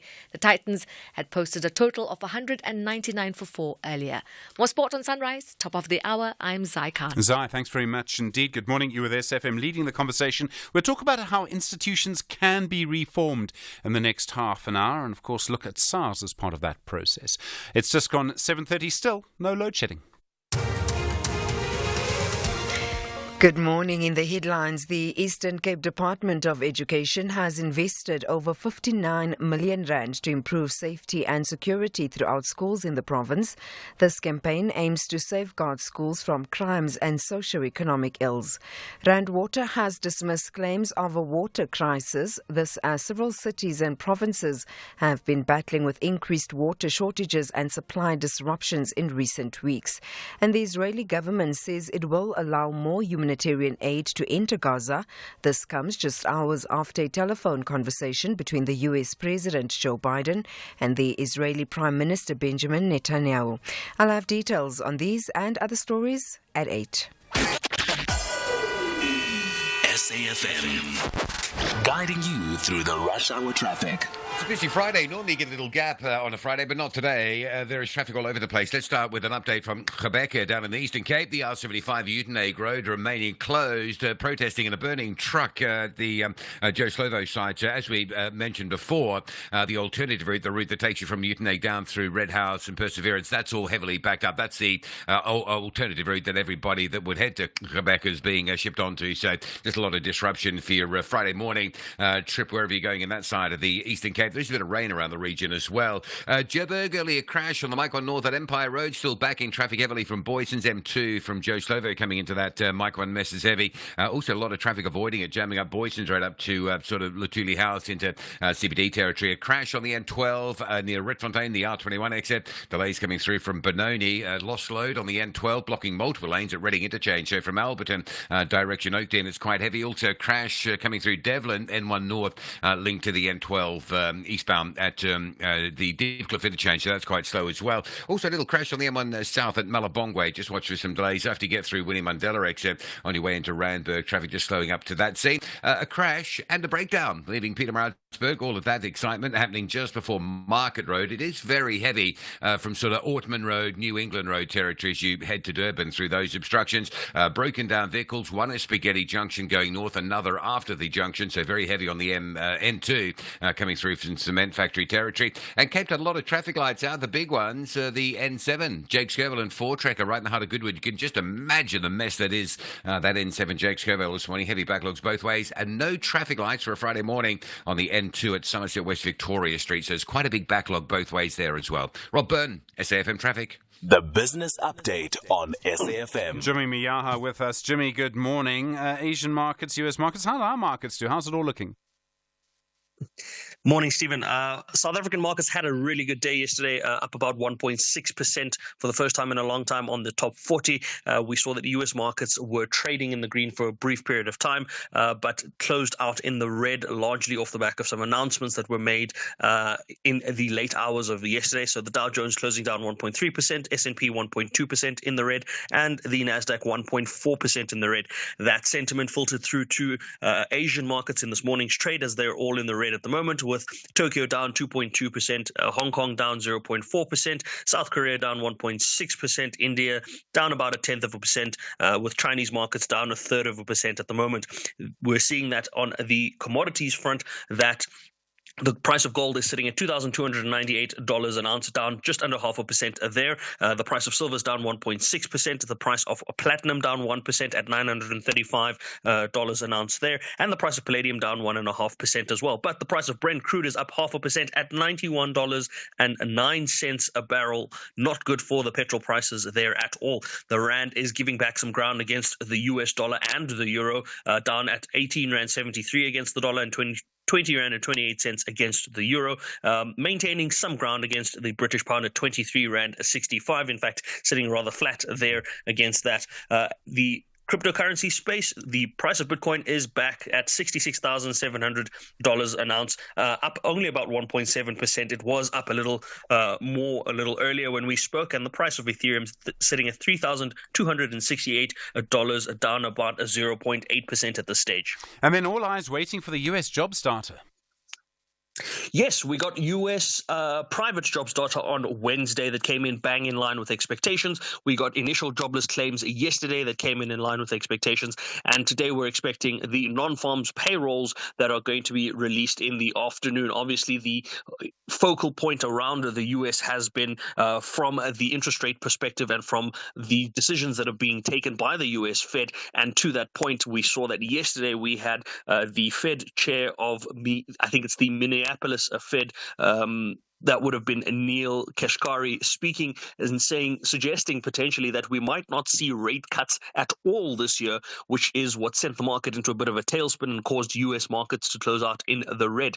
Markets had anticipated from as early as March that we would see rate cuts begin now, and we had priced in a couple of rate cuts. We've since priced in a lot less, and we've moved the rate cuts out to the third quarter of this year. And now we're seeing that some members of the Fed that would be voting for this are taking a different view to say, if we don't see data points that suggest an improvement in things like inflation, if we continue to see a strong U.S. economy, then we might not see rate cuts at all this year. Markets are definitely not liking that. But we'll only know as the data points come out. We'll keep an eye on that, and we'll see where that goes.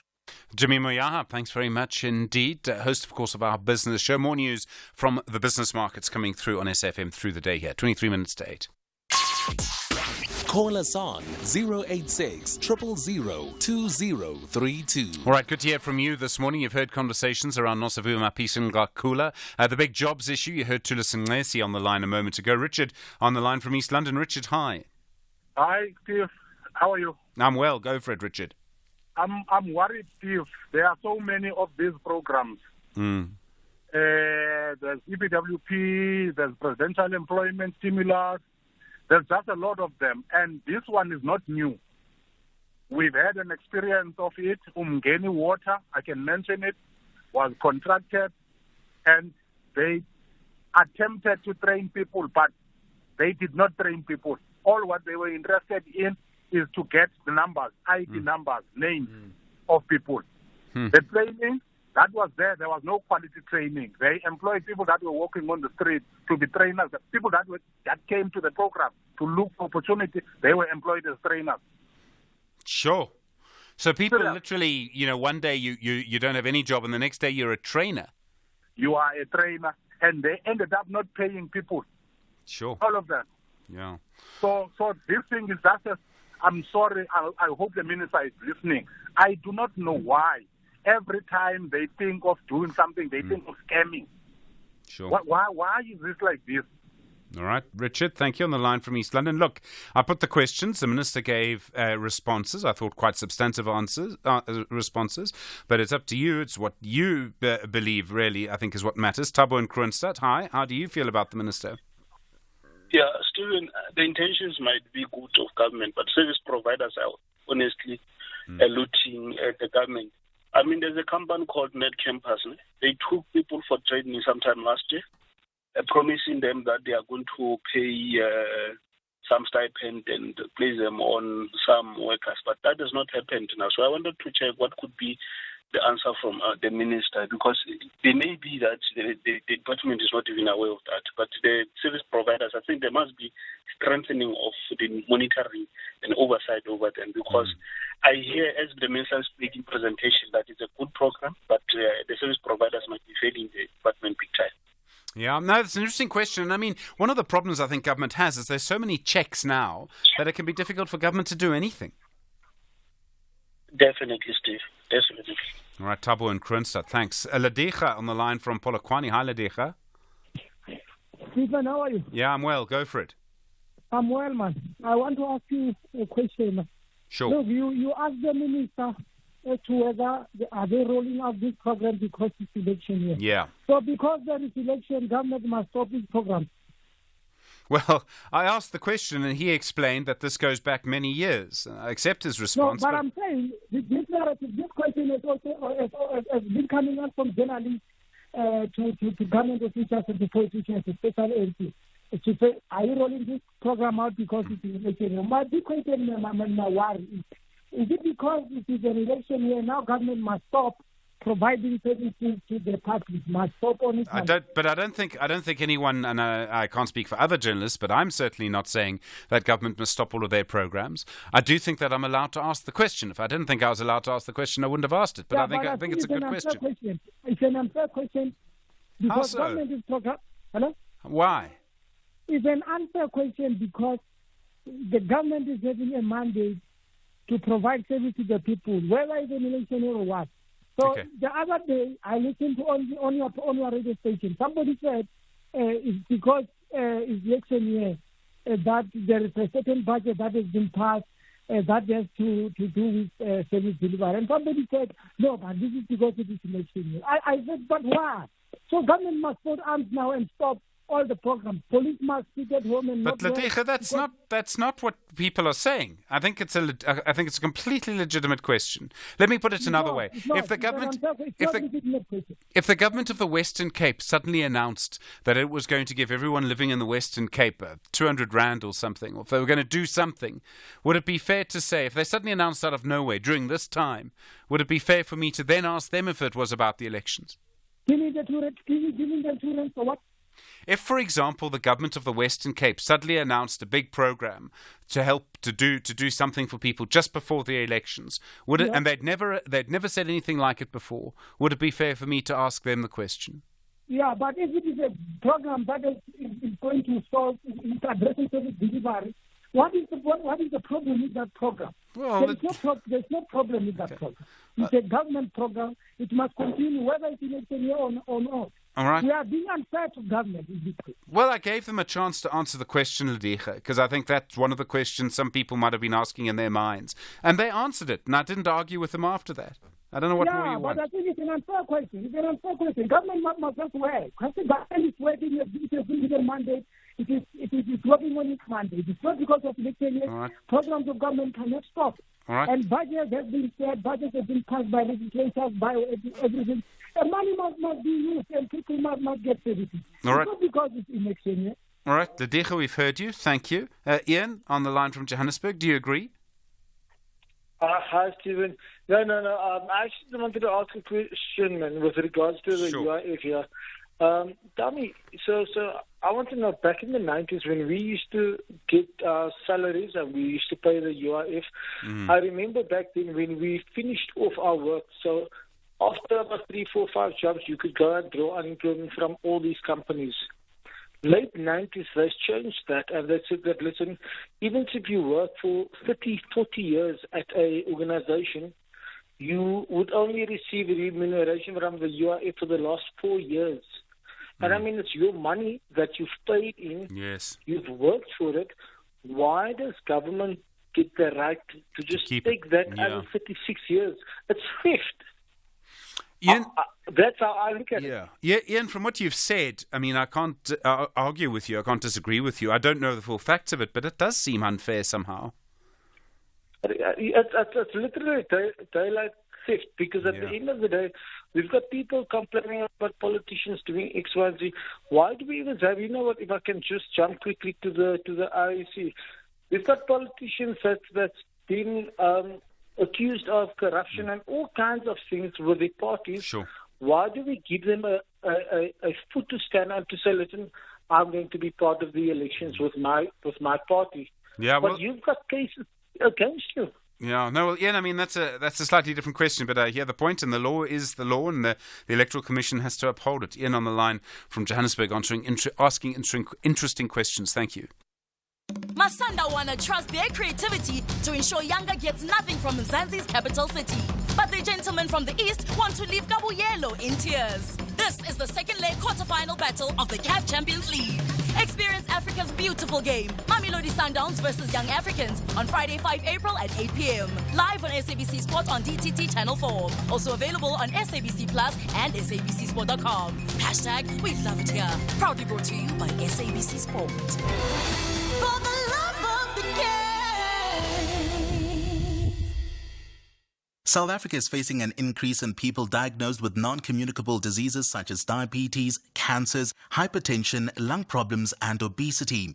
This also increases the number of people living with these diseases and mental health. Many people living with these preventable diseases may not be immediately aware unless they go for health screening and testing. It is our responsibility to invest in our healthier future through regular physical activity, healthy diets and avoiding risky health behaviors such as alcohol and tobacco use. The Department of Health urges people to go for regular health screening for early detection and effective treatment if they are diagnosed with any of these conditions. This message is brought to you by the National Department of Health.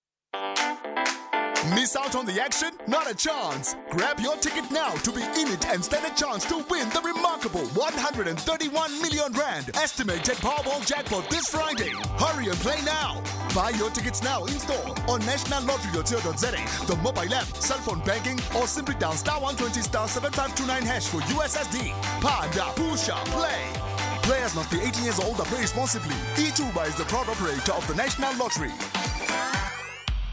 SAFM values your views. Be an active citizen. 14 minutes to 8 the time. One of the most important questions we have to ask ourselves as South Africans from time to time is whether institutions in government, things that have gone wrong, whether they can be fixed. And we know, of course, during the state capture era what happened to SARS, to the NPA, to so many other places. And it's an important question because if we can't see evidence that an institution can be improved, what do we do then? And there is evidence this week that at least one government institution has improved and reformed dramatically. And I'm talking about SARS. They beat their target by 10 billion rand in terms of the amount of money they brought in. And they did it, as has been explained to us this week, through increasing compliance. In other words, getting more people simply to pay the tax they're supposed to pay. To put it another way, getting more people to actually follow the law. Well, are there lessons from SARS for other institutions? Dr. Harlan Klute is a research fellow in the Department of Public Administration and Management at the University of the Free State. Dr. Klute, good morning. Good morning, Stephen, and good morning to all the listeners. Am I being too nice to SARS when I say SARS is proof that an institution can be reformed? No, you are quite right. If you look at the evidence, and we talk about evidence-based policy making and evidence-based management, if we look at the evidence, then I think we need to put SARS on the spotlight and ask what happened here.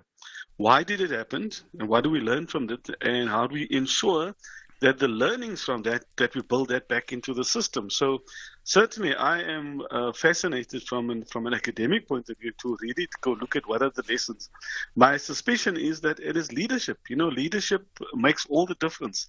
If there's focused leadership in an institution, if there's ethical leadership in an institution, it moves the institution forward.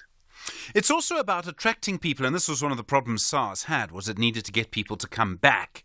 The people who were coming back clearly knew Edward Kieswetter, if you know what I mean. Yeah, I think, leadership inspires confidence. If those, they say leadership means influence. So if there's confidence in the leadership, if there's integrity, if there is faith and confidence in the ability of the leader to be able to take the institution forward. I had an interview with a municipal manager earlier in this week. And he said, focus. You need to focus on what must be done and leave the politics to the politicians. You need to focus on what you must do, and that takes an institution forward. Is it also about people knowing that leader is secure in their position? And this, I think, takes us straight in government, Dr. Klute, to politics. People might think, well, I like this leader, but they're just not going to last. I think if that's, if we talk about coalitions, what we have found in our discussions with politicians and administrators, when it comes to that political administrative interface, it is so important that we stay in your lane. So if politics is about oversight and making sure that there's good policy and the accounting officers ensure that there is execution of those policies, using innovation, using whatever takes the limited resources to be able to get the job done. And so if the administrators are confident, that my minister, I have the backing of my minister, I think that is what helped if you look at the days between of Trevor Manuel and Thabo Mbeki. Trevor Manuel used to say that he had the confidence and the backing of the president. And, that confidence spilled over into the administration. So if there's confidence in the administrator, in the accounting officer, and there is no agendas, no political agendas to put to get rid of people that is so often we hear and read about in this political administrative interface.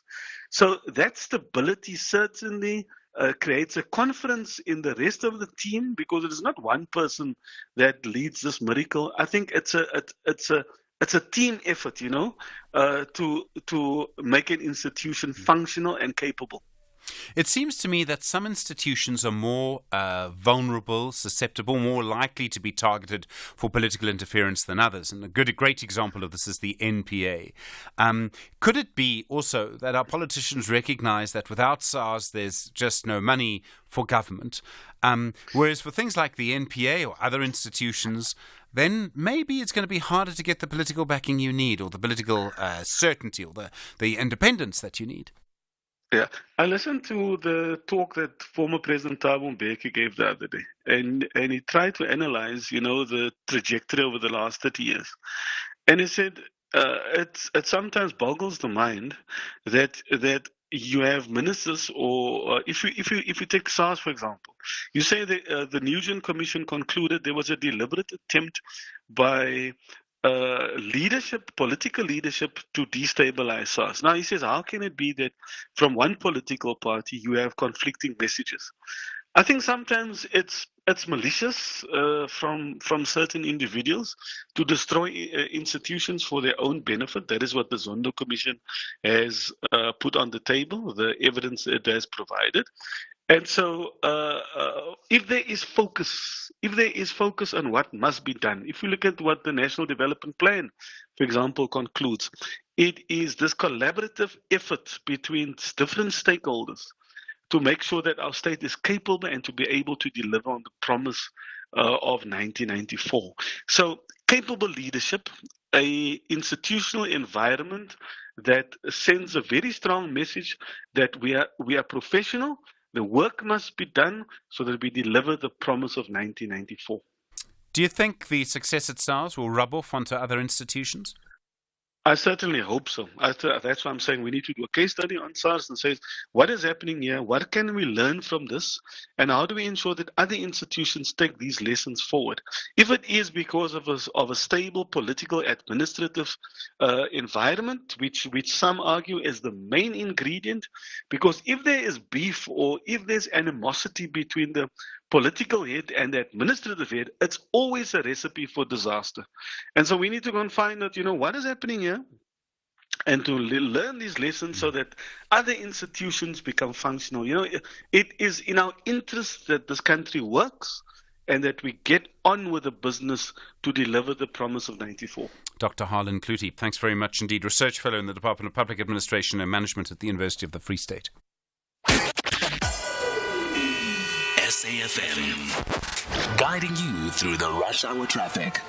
Yeah, good morning. It's been a very heavy Friday for a lot of people around the country. Just want to start with a couple of updates. One at Mbombela. If you're heading through Mpumalanga on the Ring Road section, there are roadworks up the top there by the R37 exit, queuing traffic both ways there. And down at Quebec, the R75, the Uitenhage Road remains closed. Protesting and a burning truck in the area as well. Motorists being diverted along, I think they call it the M19, the alternative Red House Perseverance Road. So a lot of disruption between Uitenhage and Quebec this morning. Joburg, the Mike 1 North stays heavy after an earlier crash at Empire Road. Traffic backlogging from Ormonde side up through the Crown. The M2 coming through from Benrose, very heavy.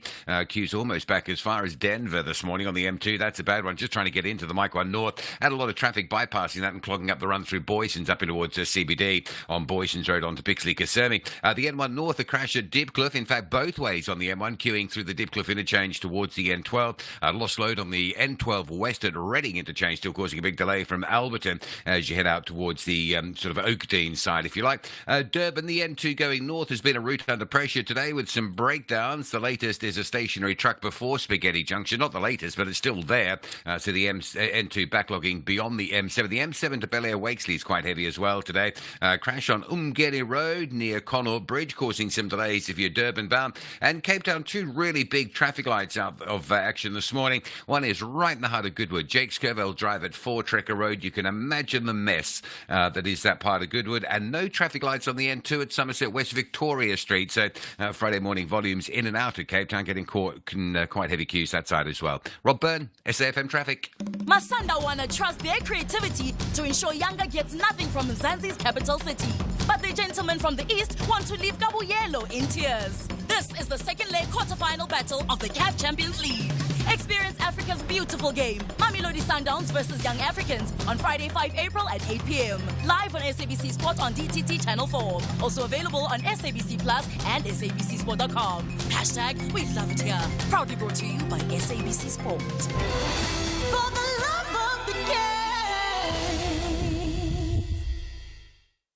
game. Channel your inner explorer on Top Travel this Saturday night at 8:30 on S3 as Fez and Anesu follow the river that never finds the sea into Botswana's Okavango, jewel of the Kalahari. Fez comes face to face with his spirit animal, and the best suite in the Delta is a bed beneath the stars on top of a baobab tree. That's Top Travel this Saturday night at 8:30. Repeat Sunday at 1 p.m. on S3. 2 kitchens, 2 home cooks, 2 chefs, a mystery bag of ingredients, 20 minutes, and 1 Mushe Ndiki. Put them all together and you have created Ready Steady Cook South Africa. Tune in weekdays to see 2 new faces battle it out in the kitchen with the help of some of South Africa's most iconic chefs, with Mushe bringing his wit and charisma to the Ready Steady Cook kitchen. Channel your inner 5-star chef on Ready Steady Cook South Africa. Starts Monday the 18th of March at 7 p.m. only on. Call us on 086 000 2032. 3 minutes to 8 now, the time. Monasilo on the line from Kroonstad. Monasilo, hi. You heard the conversation with the Minister of Employment and Labour, Thulisang Ngesi. What do you think? Yeah, good morning, Stephen. I'm worried. Now, Mr. Fire Hydrant has come up with another project. Yeah. That man cannot be trusted. Yeah. You remember his involvement in the in the scandal at Nkandla. He was Public Works Minister at the time, I think. Yeah, he was Public Works Minister, and I don't know how Cyril got that guy back into that, or else probably they're trying to make money again. Yeah, well, I don't know. I mean, he's sort of, in a way, also very important to the SACP. So I don't know if that sort of complicates it. But Stephen, it's too good to be true. On the eve of elections, they have taken 30 years. They could not come up with this project. Yeah. Just on the eve, they are going on recess at the end of the month. Yeah. And they want to implement. You ask a pertinent question. Can that money be used by the Defence Force? No, Stephen, we have been taken for a ride here. This organization is taking us for a ride. All right, Monasilo, very cynical. Thank you. On the line from Kroonstad. Lesilo on the line from Khobakwani. Hi, Lesilo. Yes, Stephen, you're speaking to in Khobakwani.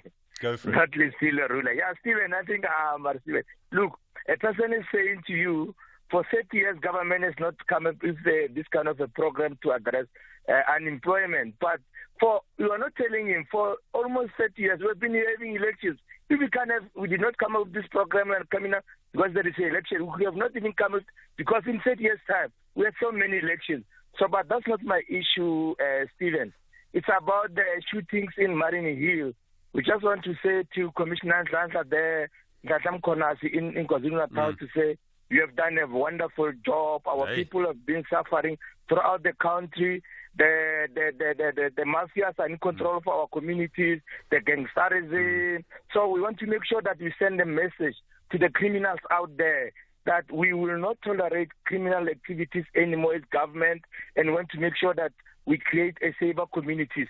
When even people go out for a work, children go to school, they must know that they don't have to worry what is going to happen back home. People must literally feel safe. And I want to say this to the Provincial Commissioner here in Limpopo, Lieutenant General Tembi Khatebe, that we also have this kind of activities in Kukune. We must make sure that Operation Shanela it's working. Our people must be very, very, very safe, Stephen. We appreciate that, and we believe that other commissioners, provincial commissioners, other provinces will support that. And lastly, let's do away with IPIT. We don't need IPIT anymore. This thing of police to do their work is pulling them down. We want to remove it and take the money to the other agency and create jobs for our young people. All right, Lucilo, I need to stop it there, I'm afraid. You're with SFM leading the conversation. It's 8 o'clock.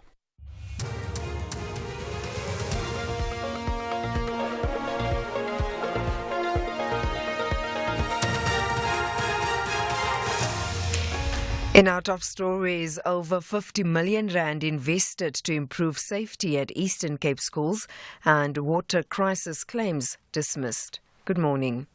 The Eastern Cape Department of Education has invested over 59 million rand to improve safety and security throughout schools in the province. This campaign aims to safeguard schools from crimes and socio-economic ills. This multi-million rand project will look at hiring thousands of posts that range from security to admin workers, therapists and social workers. There are 221 schools in the Eastern Cape who will benefit from this program. But the recent spate of crime and violence in the Nelson Mandela Metro has forced the department to direct most of its resources towards security. With a total of 131 schools who have been identified as crime hotspots, the Eastern Cape MEC Fundi Legade says law enforcement agencies will also be involved to protect both teachers and learners. So we are going to attach each school according to the allocation and demarcation of the safety and liaison policy. But looking to that also, we will have to make sure that Quintile 4 and 5 have got surveillances, and so that they can be able to identify criminals within the space nearby schools. KwaZekele High School is one of the schools targeted by criminals. Former SGB chairperson Pumzile Vena says the premises has been robbed 3 times in the past year. The school, the teachers, the learners, and also the non-teaching staff, all of them were not safe when they came to work every morning. And then the morale of the teachers and learners was very low, because the teachers and learners were always apprehensive, thinking that they might be robbed at any given time because of what had taken place. The family of a 13-year-old primary school girl who was allegedly raped by 4 secondary school boys last month at a school in Mahikeng in the northwest says the matter is taking a toll on their child. They say the fact that the perpetrators have not been apprehended also makes the matter worse. The family is calling on authorities to expedite the investigation and ensure the perpetrators are brought to justice. They say a group of 10 police officers arrived at their home to question the child about the incident. During the interview, one of the officers reportedly made a statement alleging that the child was lying, leading to a significant shift in a statement. Her mother explains. According to me, I believe the police think the child is lying about being raped, even though there is evidence that she was. That is why they are telling her to tell the truth. They don't believe her story of being raped. Meanwhile, spokesperson for the police in the northwest, Brigadier Sabata Muhwebone, says they are not aware of this. We can confirm that investigations into this particular case are underway, and that we are not aware of the questioning or interviewing of the victim by 10 police officers. However, in case of any dissatisfaction, the branch commander can be contacted. Regarding the statement, a supplementary one was obtained with points that were not on the initial statement. We can also confirm that a proper procedure of obtaining and signing the statement was complied with. Rand Water has dismissed claims of a water crisis and dilapidating water infrastructure. This as several cities and provinces have been battling with increased water shortages and supply disruptions in recent weeks.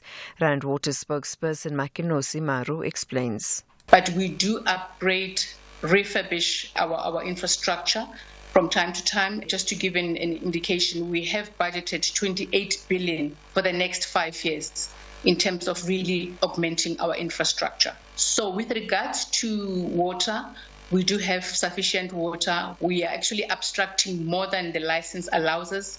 Per day, we're abstracting over 5,000 megalitres. So we do have sufficient water. And finally, the Israeli government says it will allow more humanitarian aid to enter Gaza. This comes just hours after a telephone conversation between the US President Joe Biden and the Israeli Prime Minister Benjamin Netanyahu. Shortly after the conversation, the White House National Security spokesperson John Kirby addressed the media. What we are looking to see and hope to see here in coming hours and days is a dramatic increase in the humanitarian assistance getting in, additional crossings opened up, and a reduction in the violence against civilians and certainly aid workers. Recapping the top story, the Eastern Cape Department of Education has invested over 59 million rand to improve safety and security throughout schools in the province. For SFM News, I am Anne Musa. A very good morning to you in your SFM sports headlines. In a thrilling morning match, the Blitzboks showed their might with victory over Ireland, setting the stage for their next clash against Spain just after 8:20 this morning. And we build up to more excitement as Banyana aim for Olympic glory against Nigeria. Stay tuned for the details just before 8:30. SAFM, guiding you through the rush hour traffic. Just a heads up, very heavy around central Joburg this morning. There's a couple of crash scenes, one on the Mike one at Crown, another an early one up by Empire Road. So the highway's very heavy. The M2 coming through from Benrose is heavy into that Crown for connections onto the Mike one. And then you've got a really big backlog of traffic moving from Boyson's on some local routes into through Selby and up into the downtown area. That plus the rain. So it's just very heavy backlogging around central Joburg. Also that way, there's a crash on Houghton Drive as you get up through the wilds up towards the M1 on-ramp. So a lot of traffic backlogging there. Crash on the N12 West at Reading Interchange. Multiple lanes are closed. Delays out of Alberton direction Oakdale. And a collision on the N1 ramps to the N12 East at Deepcliff Interchange. Still backlogging traffic on your run through to Uncle Charlie's as well. Durban, the stationary truck still with us on the N2 North before Spaghetti Junction. That's heavy. A crash on Umgeni Road after Connaught Bridge. Just causing a delay both on Umgeni Road and on Chris Harney coming over that bridge onto Umgeni Road. A lot of pressure that side going into Durban this morning. Cape Town, no traffic lights. Jake's Sutherland 4 Trekker. It's badly backed up in the central Goodwood area. Lights are also off on the N2 at Victoria Street, backlogging traffic both ways at Somerset West. And the R75, the Uitenhage Road linking Quebec through to Uitenhage remains closed due to protesting at Joe Slovo. The alternative M19 taking a lot of traffic slowly on a diversion. Rob Byrne, SAFM Traffic. SAFM Sunrise. A vivid start to your day. 8 minutes after 8, good morning. You're with SFM Sunrise. I'm Stephen Grootes. Don't forget, from 8:30, your story of the week. What happened to you this week? What for you is the most important thing that's happened this week? Always good to hear from you. 086 000 2032. We'll talk about carbon and our continent, Africa, in the next little while. How we are now contributing more carbon to the world, what that means. Also, the role that we used to play as what's called a carbon sink, taking in the world's carbon seems to have changed. We'll find out more about that. We'll talk about expired goods in the next few moments as well. The city of Cairo will be divided into two when Zamalek SC confronts their modern future. Zamalek strongly believe they are the kings of the city, but Modern Future want to display something special to conquer the Cairo derby. This is the second leg of the CAF Confederation Cup quarterfinal. Catch Zamalek SC versus Modern Future, Sunday 7 April at 9 p.m. Live on SABC Sport on DTT Channel 4. Also available on SABC Plus and SABCSport.com. # We Love It Here. Proudly brought to you by SABC Sport. For the love of the game. Stephen Grootes on SAFM. Well, good to hear from you this morning. The Limpopo Department of Economic Development, Environment and Tourism, they're issuing a warning asking everyone buying products to check the sell-by date. And you know that there's sort of this whole idea and this whole issue around expired goods, which has been going around for a little while. And the department saying everyone needs to check the dates of the food that they're buying. Rogers Monama is the MEC in the Limpopo Department of Economic Development. MEC, good morning. Good morning, Stephen, and good morning to your listeners. Why do you think there's such a big issue with expired goods being sold at the moment? I mean, why are we suddenly seeing so many people complaining about this? Yeah, let me state it up front that we're being outdated by our consumers. As you know, that we're responsible for the consumer protection in terms of the law. So that they are observing expired perishable products on some of the supermarkets in their shelves. So as such, we wanted to take this opportunity to warn our consumers to report all those sellers who are doing these things, and because we cannot allow it to recur unabated, and that's the context in which I think we are just cautioning and alerting our consumer about their rights. Has there been let me start in this way maybe. Has there been a big increase in complaints about expired goods being sold over the last year or so? No, definitely. You know what these people are doing? The sellers usually, or intentionally, present expired goods on the shelves with the aims of maximizing profit by advertising for lower prices. And that's one trend that I think we have observed. And as such, we are calling upon all the businesses which are doing that unethical business. So we don't have a problem in sellers making some makeups, but I think they must do it within the four corners of the law, because any sale of contaminated products or unsafe foodstuff has a potential of detriment to the health of our own people, and that's where we are calling upon our people to be very vigilant and cautious. How many complaints are you getting every week? I mean, are you talking about 5? Are you talking about 500? Now we're just being outdated by these complaints. I cannot necessarily quantify, but I can assure you that there are many that we get from our districts that we have in the province, and others just phone to say this is what you are observing and so forth, and what is it that you are doing as the department to ensure that we kept this in. Sure. I'm just trying to get a rough figure. I mean, are we talking about 1,000 complaints a week? Yeah, it can be hundreds of them. Okay, I mean, I just think it's important to get an accurate figure, because Limpopo, there will be thousands of people selling things, and it'll be interesting to sort of compare them with other provinces and also to compare them with previous times. Is there something happening in the economy that's led to this? Because the way supply chains normally work, and it doesn't matter where in the country you are, supply chain would work in the same way. You want to get goods to a shop to be sold to a consumer in terms of the law, and you want to get a good to be sold to a consumer before it expires. I'm trying to work out why suddenly we've seen so many cases like this, unless it's just that people are now checking the dates and they weren't in the past. Yeah, the problem, I think, what you have observed is that there is a stockpiling. People buy a bulk, majority of the sellers, more especially in our townships. But by the time they realize that they've expired, then they scratch out the expiry date, and then they then wanted to look people that there is a sale and for these products, and people should not fall in that trap, because no one reserve the rights to amend or reprint or scratch out the expiry dates from the goods by the supplier or the manufacturers. I think that's what I think the patent rights is one of the things that I think we're considering. And this is very rife, and we're more concerned about the health. You know that we have experienced a number of health issues. About these perishable goods that people consume, and from there they are admitted. Others, even the worst scenario, they die. So, I mean, of course, we must be concerned about that correctly. I'm just, if I may say, MEC, I'm a little concerned that you can't give us hard figures because I think this is really important. Let me try this another way.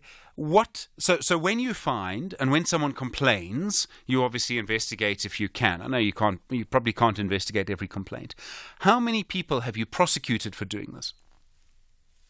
Yeah, what I can say is that we have a consumer court whereby we get the reports. It's just that now I don't have the exact figure about that. Okay, as I say, I don't need an exact figure. I just need a rough number.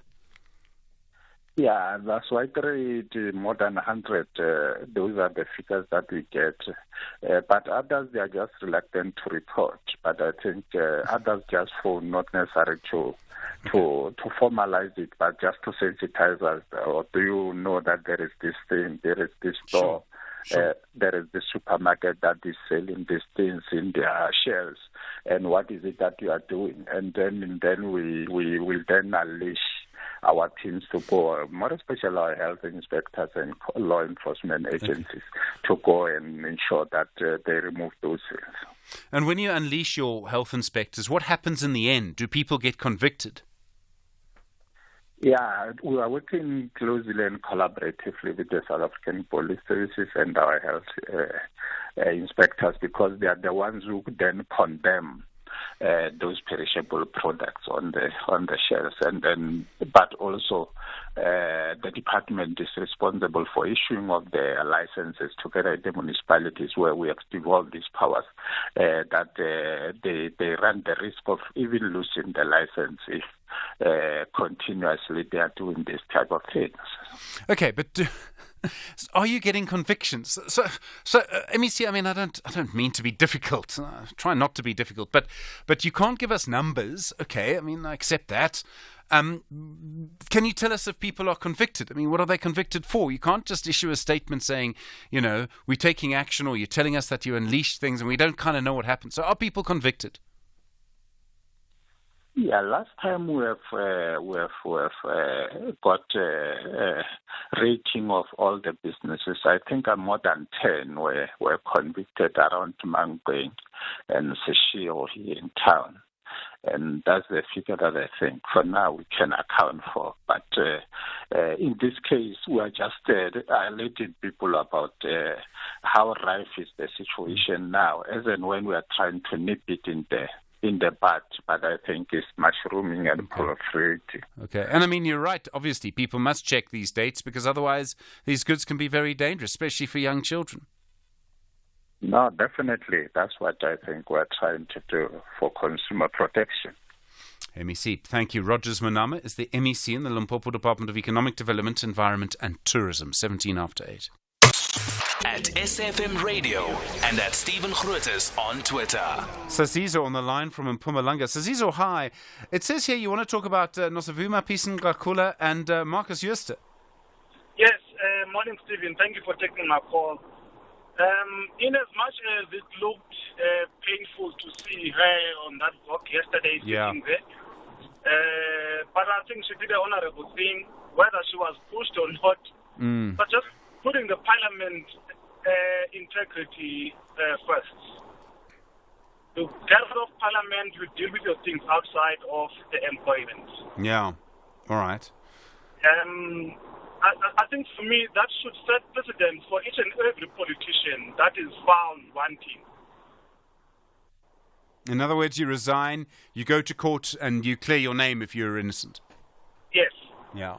All right. Then you can come back and do your job or whatever, get deployed. She can go to China and deploy in China. We don't have a problem. Yeah. At least this one, it's fine. Okay. So I think on that one, I commend her. The second one is Marcus, man. What is happening? Why is so quiet, my man? Well, I mean, he's dead. And I think, as I understand it, the investigations into the rest of what happened at Steinhoff continue. But okay, Steve, let's do it like this. Someone of his caliber is dead. No live journalism or reporting outside his house. No notice of memorial service or funeral. Don't you think that is weird, my man?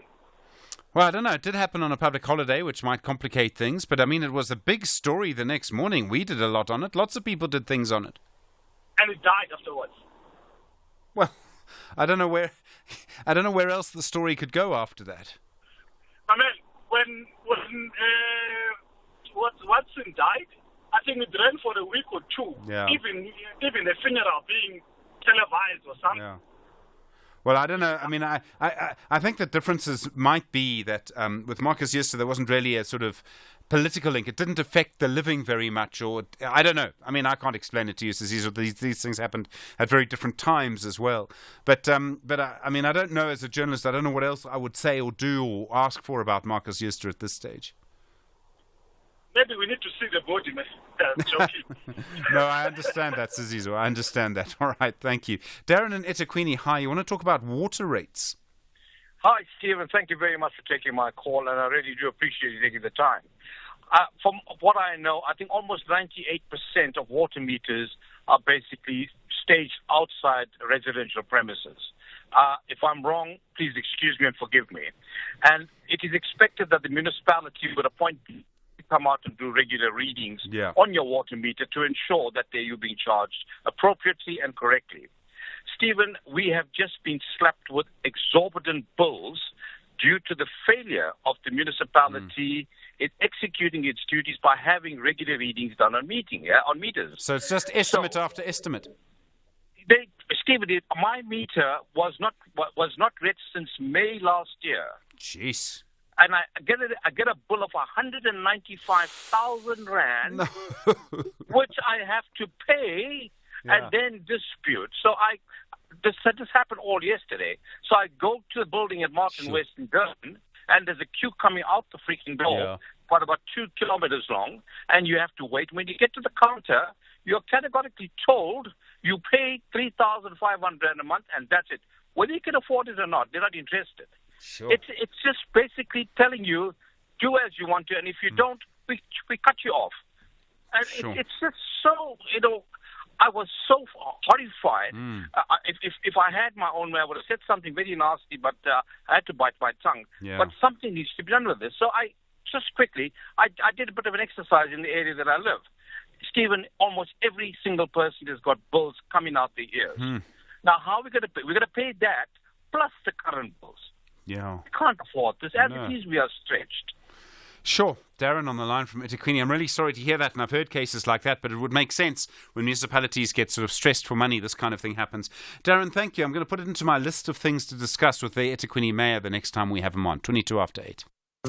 Unforgettable happens when the young and the old know they can surf, snorkel, fish, enjoy whale watching, and end the day with sundowners Neshisanyama. KwaZulu-Natal is a jewel waiting to happen. Ziyakhipha with hiking, horse riding, biking, ziplining, and mountain biking adventures waiting for the fearless and the bold. Unforgettable happens here. Zwagala. Brought to you by Tourism KwaZulu-Natal. Miss out on the action? Not a chance. Grab your ticket now to be in it and stand a chance to win the remarkable 131 million rand estimated Powerball jackpot this Friday. Hurry and play now. Buy your tickets now in store on nationallottery.co.za, the mobile app, cell phone banking, or simply dial *120 *7529# for USSD. Panda, Pusha, play. Players must be 18 years old and play responsibly. E2 is the proud operator of the National Lottery. Aston Villa have found comfort on the top half, and they want maximum points to retain their decent position. Put it back, and this time, Guardiola is on! The equaliser belongs to Aston Villa! Yet the Bees want to cause havoc and deprive the Villains by registering an away victory.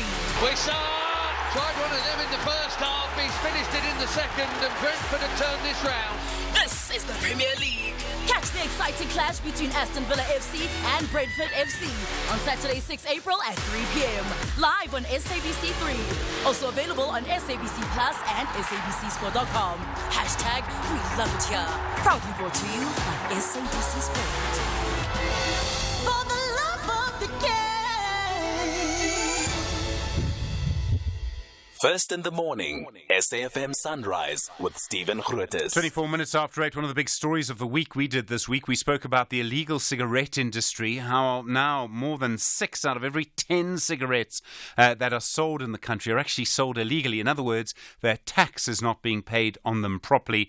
It's a huge industry. Some of it, of course, grew during the pandemic. Well, the SA Tobacco Transformation Alliance say they believe it's sort of time to turn the tide on the tobacco mafia. Francois van der Merwe is their spokesperson. Francois, good morning. Good morning to you, Stephen. I presume you work within the formal tobacco industry, right? Formal legal tobacco industry, yes, Stephen, because there's a clear distinction between us and the lot, the front for the illicit players. Okay, what impact is the illicit industry having on you? I mean, it must mean there's less demand for your product, you sell less of your product, government gets less tax, but it affects your industry. Absolutely, Stephen. It's a lose-lose-lose-lose situation. The only winners here are criminals, and that is not acceptable. Over the past decade, the formal legal industry's volumes has declined by 52%, and the production by farmers has also decreased by 52%. That means jobs down the value chain because, the less legal sales there are, the less are required from farmers, and that impacts on jobs in rural areas. So, yes, at the moment, the legal industry, formal industry, only comprises about 30-35% of the total market. I mean, I think we lost 30,000 people to smoking-related illnesses. That's the sort of, figure, 30,000 people a year. When you have such a big illicit industry, it means more people are dying from smoking too. Absolutely, Stephen. You must even Professor van Walbeek admits now that consumption is on the increase, and the reason is very simple. Cigarettes sell as low as R5.70 and R10 and R15 a pack, where the minimum collectible tax on a packet of cigarettes is R25.04. Then there's no cost involved, so it actually stimulates consumption, and consumption has gone up. To give you an example, from 2015 to where we are today, from 32 billion sticks a year to around 37 billion sticks. So yes, again on the health front. Also, it's a lose-lose situation, and that's not what we want. Obviously, SARS has been, SARS is one of the primary institutions here. It's working on this, but it's the rest of government too, right? And it's the police in particular. Absolutely, Stephen. You need a whole-of-government approach here. We commend SARS, and we commend the Commissioner over the last 2 weeks. He's been very adamant in the media and prominent in the media that tobacco is a very big issue, and we commend that, and we know that SARS is doing all they can. We support them. We see now that FITA is again taking them to court because they don't want stricter controls in their members' factories. You can ask the question why, but absolutely yes, SARS must do their job. Then there needs to be criminal prosecutions, and there needs to be arrests.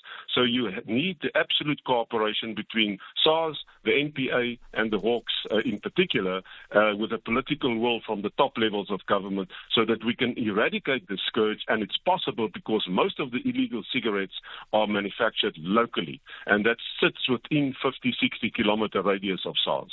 Francois van der Merwe, thank you, spokesperson for the SA Tobacco Transformation Alliance. This is SAFM Sport with Zai Khan. Zai, good morning. Blitzboks in action against Spain. What's the score? Hey, it's 7-5 to the Blitzbokker as they lead, so long as they also did this morning when they took on Ireland, winning 22-17. So that match underway at the moment. More rugby. Lions assistant coach Julian Redlinghuis emphasizing building fresh momentum in Italy tomorrow after a heavy defeat to Ospreys in the Vodacom URC last week. The Johannesburgers are poised to reassert their dominance in a crucial Challenge Cup playoff against Benetton in Treviso. The Lions have insisted all season a top 8 finish is their priority. They're currently 11th in the league on 34 points. Let's listen now to the Lions assistant coach. There's a little bit different strategy towards a game. You don't need to get bonus points. You just need to win, whether it's by 1 point like we saw the Springboks do in all their knockout games in the World Cup, or you don't need to win by a lot of points. So a little bit of different strategy, but we're looking to just play towards our identity that we are busy building. Moving out to some more action, and this is with Banyana. Their captain Rafael Wejane says their goal of qualifying for the Olympics remains alive ahead of their final round of qualifying against Nigeria tonight 5 p.m. before the second leg at home at Loftus Versfeld in Pretoria next Tuesday. Now, the humidity in Abuja has already forced CAF to move the game from 4 p.m. to 5 p.m. and Jane praised the South African Football Association for making sure they travel to Nigeria timelessly so they could get used to the weather. Firstly, we need to give credit to the association, Sasol, and everyone behind the team in making sure that we get to Nigeria prior to the initial start of the FIFA calendar. I think acclimatizing has been key for us. We're able to adjust to the weather. It hasn't been easy. The humidity and the heat, and having different players coming from all over the world and trying to gel in hasn't been easy. But I think at this point we've adjusted, we've acclimatized, and we're ready to go and play. Cycling now, the reigning Tour de France champion Jonas Vingegaard suffered a broken collarbone and several broken ribs following a high-speed crash at the Basque County stage race. Vingegaard was among several riders caught up in the incident, which occurred on a bend on the descent. Now, the race leader, Primož Roglič, and fellow Grand Tour winner Remco Evenepoel were also forced to abandon the race. Only 6 riders in the front group contested the stage win, and it was Louis Meintjes who took victory. Let's go now to more action, and it's the Blitzbokke. After their win against Ireland this morning, they lead Spain 7-5. That's a wrap of your Sport on Sunrise. We'll bring you more on SAFM around 12:30. I'm Zaika. Zai, thanks very much indeed. All right, what's the most important story of the week? What happened to you this week? 086 000 2032. Get your call in now, 8:30. Good morning. In the headlines, the SABC says it's all systems go for broadcasting the provincial and national elections set to take place on the 29th of May. The GCEO, Nomsa Chabedi, says the public broadcaster will provide full coverage of the elections in all official languages, including sign and sign language. The Eastern Cape Department of Education has invested over 59 million rand to improve safety and security throughout schools in the province. This campaign aims to safeguard schools from crimes and socio-economic ills. And the United States has welcomed an announcement by the Israeli government to allow more humanitarian aid to enter Gaza. I'll have details on these and other stories at 9. SAFM, guiding you through the rush hour traffic. Very heavy in the central Joburg area. It all started with a couple of earlier crashes this morning up in the Braamfontein area. The Mike 1 still heavy from Goldreef City through to Empire Road. The M2 backed up from Benrose. Very heavy coming into that traffic on the Mike 1. Very heavy into Joburg this morning on the M2 westbound. And a lot of traffic avoiding that and jamming up Boysons up through Selby in towards Lutuli House territory. The bottom end of the Joburg CBD downtown's quite heavy congestion this morning. So the highways and the alternatives are all jammed. If you're leaving Randburg, there's a little police operation down towards Willie Mandela, so that's heavy towards Sandton. And if you're coming out of Randburg on Jan Smuts, a crash at Conrad, causing some delays on your way through towards Hyde Park. Still with the crash at the Dipcliffe interchange, N1 north onto the N12 east is slow, and a lost load on the N12 west at Reading interchange still there as well. Durban, the stationary truck that's been stuck all morning around Spaghetti Junction has been cleared, but it's been replaced by a crash. Pretty much one clear, and then the crash happened. So the N2 north from Booth Road Bridge up at 4 level stays heavy. The M4's got a big queue. The Ruthfirst Highway moving up towards Virginia Airport. If you're on your way to Umhlanga, that's a queue and a half to work through. And Cape Town, things are calming down. Either the lights on Jakes Havel at the N7 have been fixed, or there's Pointsman. There's a little bit slow, but the N7 well off its worst this morning. And the N1, not a bad run until you sort of get to Woodstock, then you just jam up a little bit over the elevated freeway. Rob Byrne, SAFM Traffic. The city of Cairo will be divided into two when Zamalek SC confronts their modern future. Zamalek strongly believe they are the kings of the city, but Modern Future want to display something special to conquer the Cairo derby. This is the second leg of the CAF Confederation Cup quarterfinal. Catch Zamalek SC versus Modern Future, Sunday 7 April at 9 p.m. Live on SABC Sport on DTT Channel 4. Also available on SABC Plus and SABCSport.com. Hashtag we love it here. Proudly brought to you by SABC Sport. For the love of the game. South Africa is facing an increase in people diagnosed with non-communicable diseases such as diabetes, cancers, hypertension, lung problems and obesity. This also increases the number of people living with these diseases and mental health. Many people living with these preventable diseases may not be immediately aware unless they go for health screening and testing. It is our responsibility to invest in our healthier future through regular physical activity, healthy diets and avoiding risky health behaviors such as alcohol and tobacco use. The Department of Health urges people to go for regular health screening for early detection and effective treatment if they are diagnosed with any of these conditions. This message is brought to you by the National Department of Health. Stephen Grootes on SAFM. All right, 26 minutes now to 9. The time for your story of the week. What for you is the most important thing to happen this week? What happened to you this week? Always interesting to hear your stories as we go through the week. This morning, Vayewa on the line from Parktown. Hi, Nosivima Peace and Garkula. Thought this would come up. Yes, it's two issues. Nosivima and Professor Velem on Monday on the Israel-Ukraine conflict. Professor, which professor?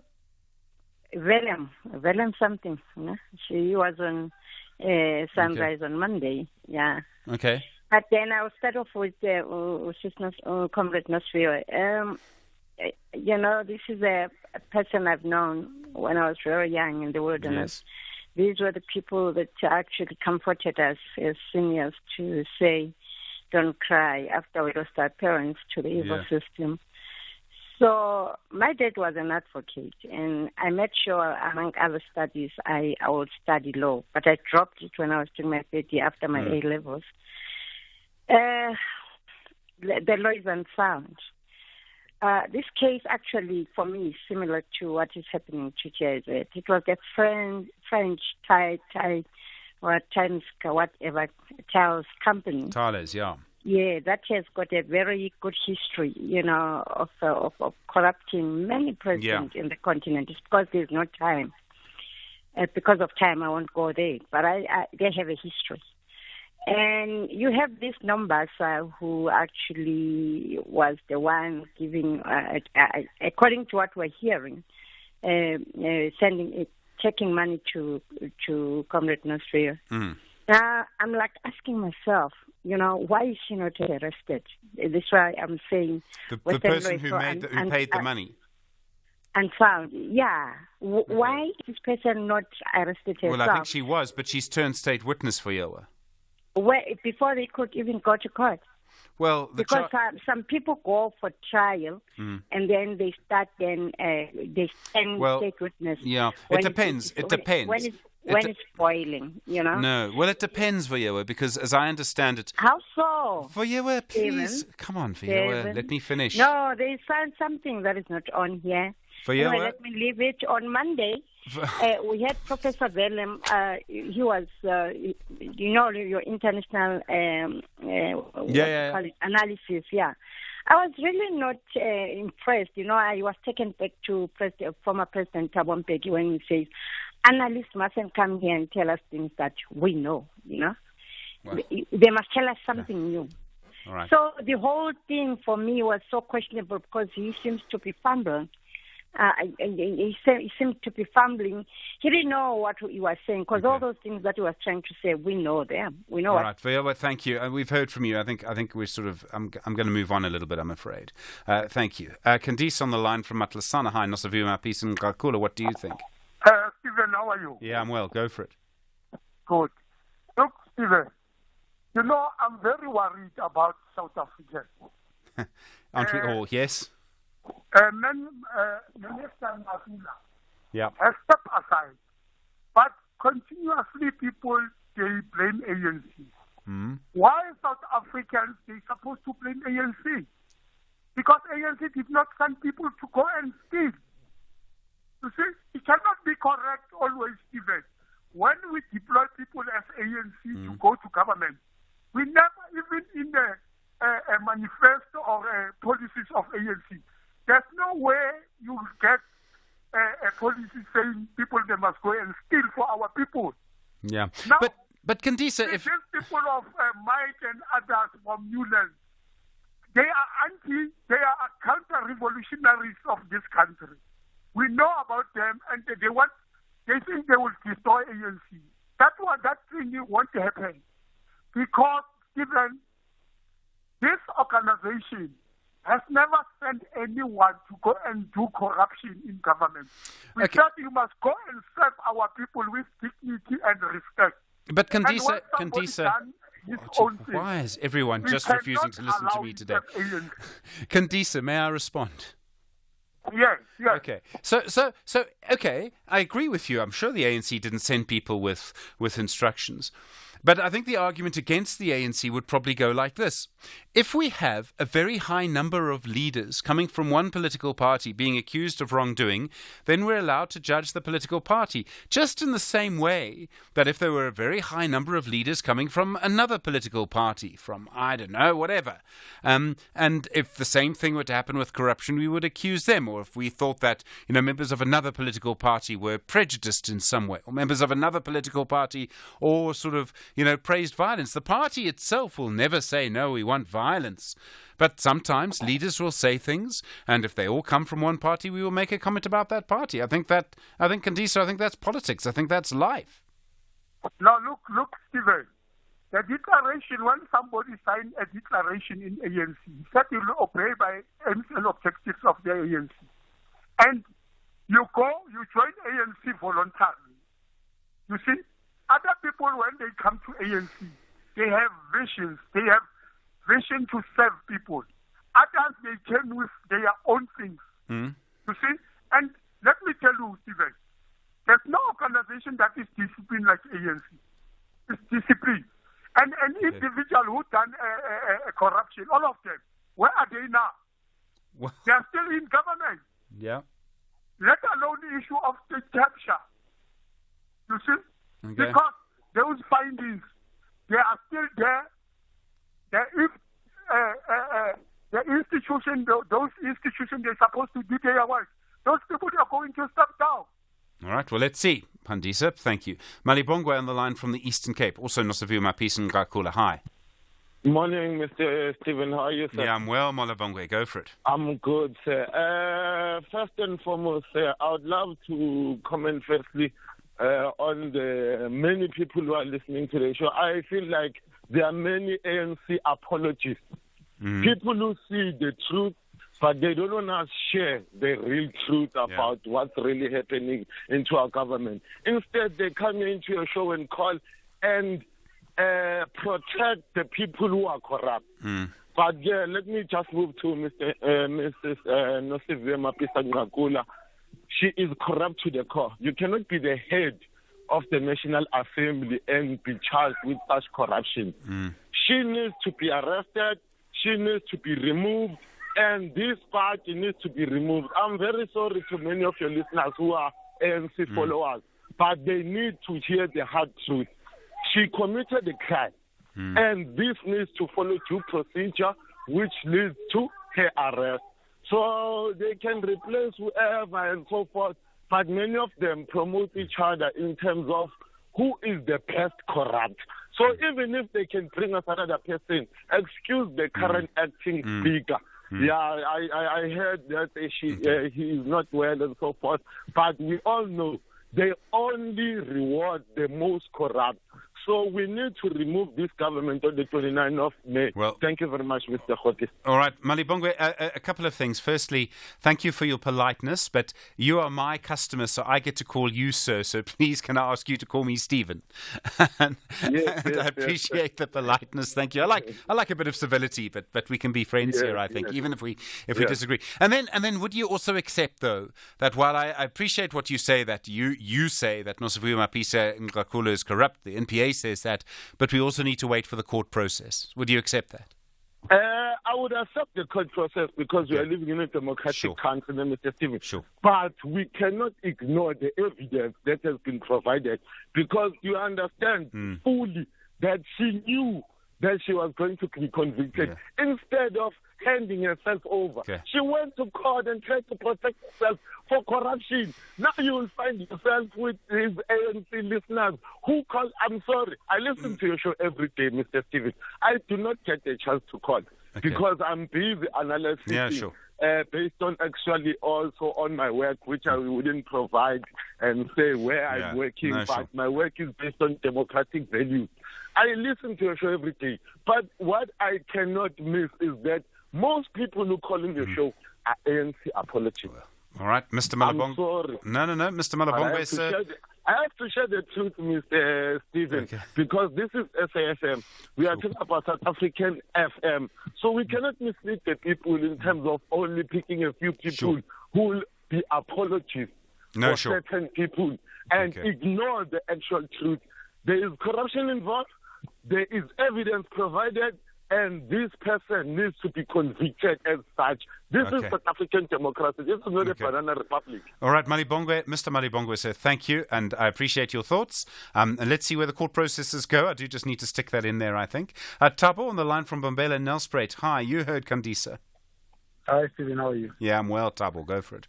I'm all right. I just want to respond to the guy who said the ANC doesn't send people to Parliament to steal. That guy, he must be serious. If people do good in Parliament from ANC, they expect us to clap hands and say the ANC is doing well. But when people steal, and then it's not them who's selling there. So this guy must be serious. Okay. Yeah, that's all I wanted to say. No, I hear you. All right, Tabo, thank you. There are Palani, Thomas, Hitler, see all responses to this issue. But first, I do want, and I'll come to you, I do want to hear from Sonti in Cape Town. Sonti, you want to talk about crime? You're talking about what happened in Marion Hill, 9 people shot dead there. In Mpumalanga, 5 people shot dead there. Is that what you want to talk about?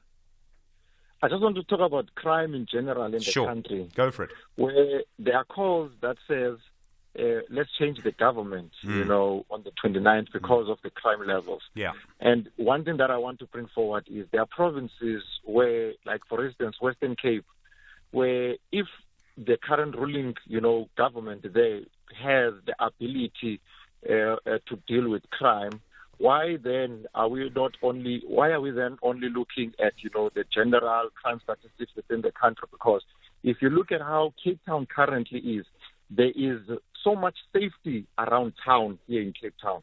But if you go into, your colored areas, if you go to the black townships, it's a different story.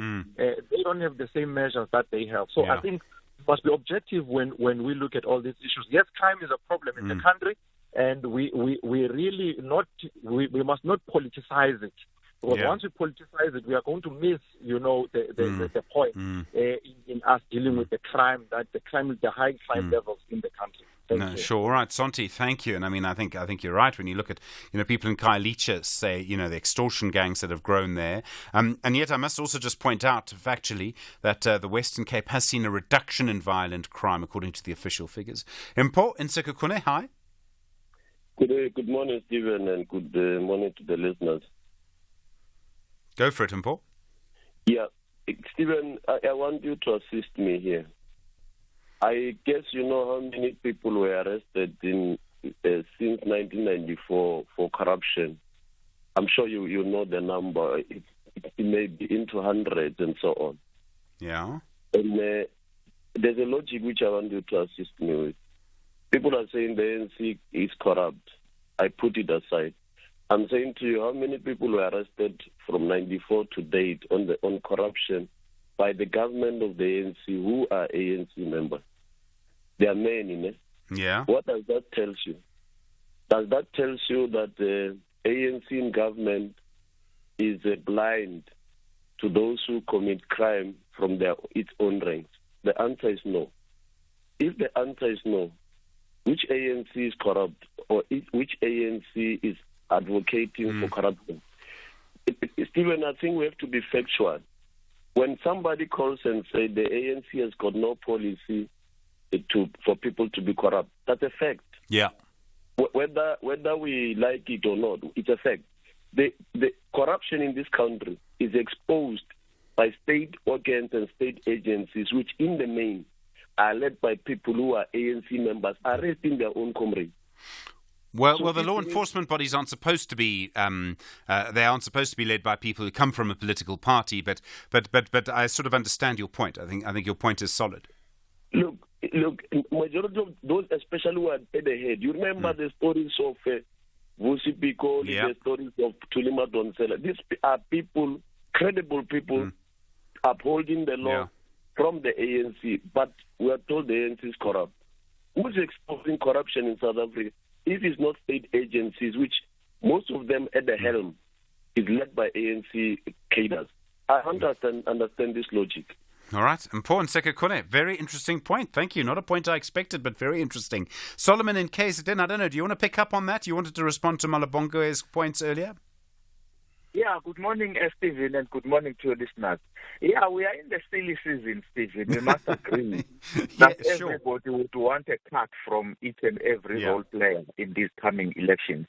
And Malibongwe is tempted to conflate issues, present them as absolute truth, as he knows very well, since whilst he knows very well that it's just his feeling, how he sees it. And I think we have given him direction to say, Nosiviwe has subjected herself to the processes, which is going to lead to the court listening to her story and to that of the state prosecution. Now, which we have to allow it to go that route. So to talk like everybody and conflate issues, we are not doing justice to the system that we want to see growing, sustaining, and having separation of powers. Law enforcement have to be allowed to do their work without any interference. And the leader, the government at the helm, though there are challenges, but has maintained or succeeded in terms of allowing these law enforcement agents to do their work. That is a credit on its own, though we know that corruption is a societal issue. It emerges from all the sectors, meaning not it should be allowed to thrive unattended to. Thank you, Stephen. All right, Solomon on the line from KZN. Thank you. Yeah, very interesting way of looking at things. 086 000 2032.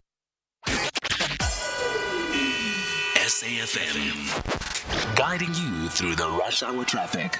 A lot of our focus has been on central Joburg this morning. It's still very heavy. An earlier crash at Empire Road is backlogging traffic on the Mike 1 from Boysons through the Crown and up towards the Parktown area. Behind that, the M2 from Benrose, very heavy coming in towards that, from the Benrose area, very heavy in towards the Crown to try and get into that Mike 1. And sort of in the middle there, a lot of traffic avoiding all of that and getting jammed up through Boysons, Selby, and up in towards the central Joburg area downtown. So the highways are busy and local routes under a lot of pressure as well. Now, if you're going that way, there's also been a crash on the Mike 1 South before Houghton Drive. So coming from Santon Melrose, that is quite a heavy backlog moving through Houghton Estate and Killarney area. Also crash on Jan Smuts and Conrad, so there's some delays in that part of Craig. All both routes are busy this morning. Republic Road out to Winnie Mandela remains jammed on your way through towards the Santon area as well. Pretoria easing up. There is a march today. You can expect some delays through the CBD from the old Putco depot, Marabasta, through the National Treasury. Probably the march is getting away after 10 o'clock, I would think, this morning. So 10 o'clock until mid-afternoon might be a bit of disruption through the Pretoria CBD.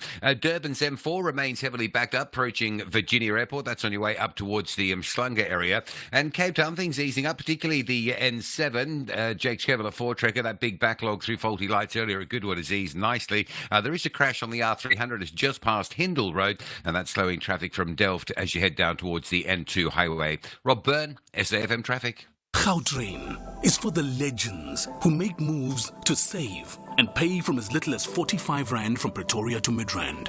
It's for our clever who turn 5-liter bottles into workout dumbbells. And for the slim oaks who bring a home-cooked scuff team to work every day. So when it comes to travel, make moves that save and pay from as little as 45 Rand from Pretoria to Midrand Station. Gautrain, for people on the move. Last year, the Masked Singer hit South Africa like a storm.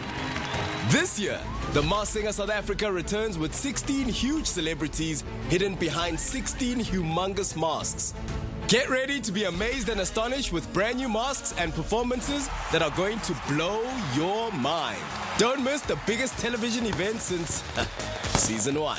The Masked Singer South Africa Season 2 premieres on S3, Saturday 6 April at 6:30 p.m. Aston Villa have found comfort on the top half, and they want maximum points to retain their decent position. Put it back, and this time, Daniolo is on! The equaliser belongs to Aston Villa! Get the Bees want to cause havoc and deprive the villains by registering an away victory. Wissart tried one of them in the first half. He's finished it in the second, and Brentford have turned this round. This is the Premier League. Catch the exciting clash between Aston Villa FC and Brentford FC on Saturday, 6 April at 3 p.m. live on SABC 3. Also available on SABC Plus and SABCSport.com. Hashtag We Love It Here. Proudly brought to you by SABC Sport. For the love of the game.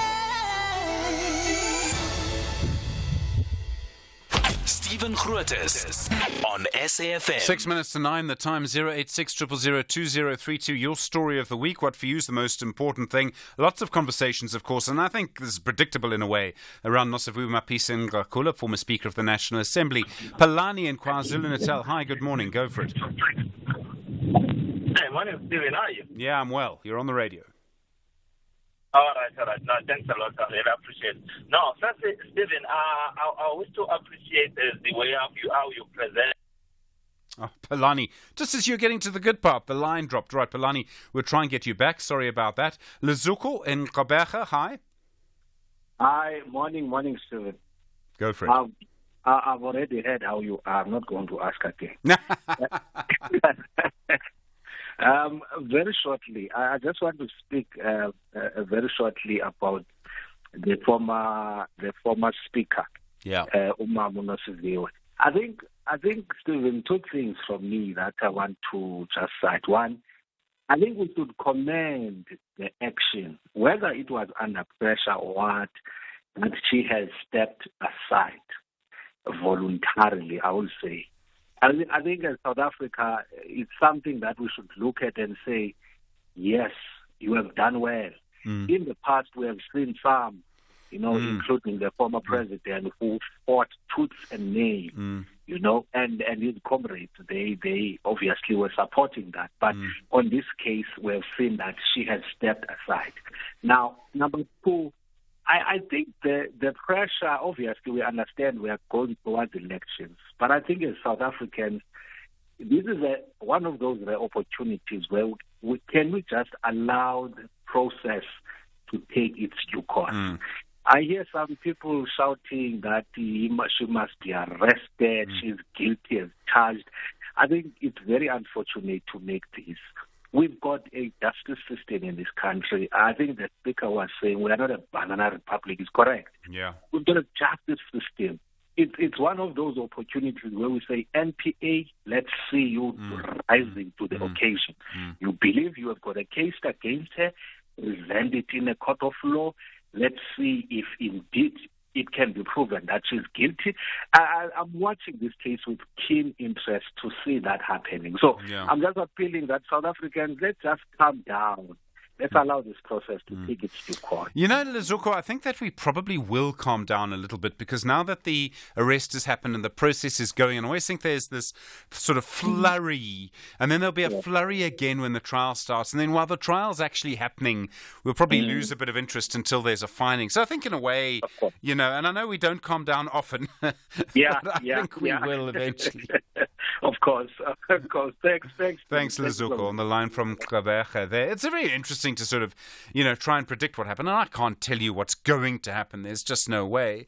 But it is just interesting to sort of see how it plays out. And I think there will be this huge interest, and then kind of we'll, get used to the idea, and then we'll sort of move on. And the other thing that happens, and I guarantee you this, I'm fairly certain on Monday we'll be talking about something else, just because we do talk about something else. What would a week be without talking to Bon from Gqeberha? Bon, good morning. Good to be back home this week. Good morning, Stephen. How are you? I'm well. Go for it. Nosavima Pisangakula.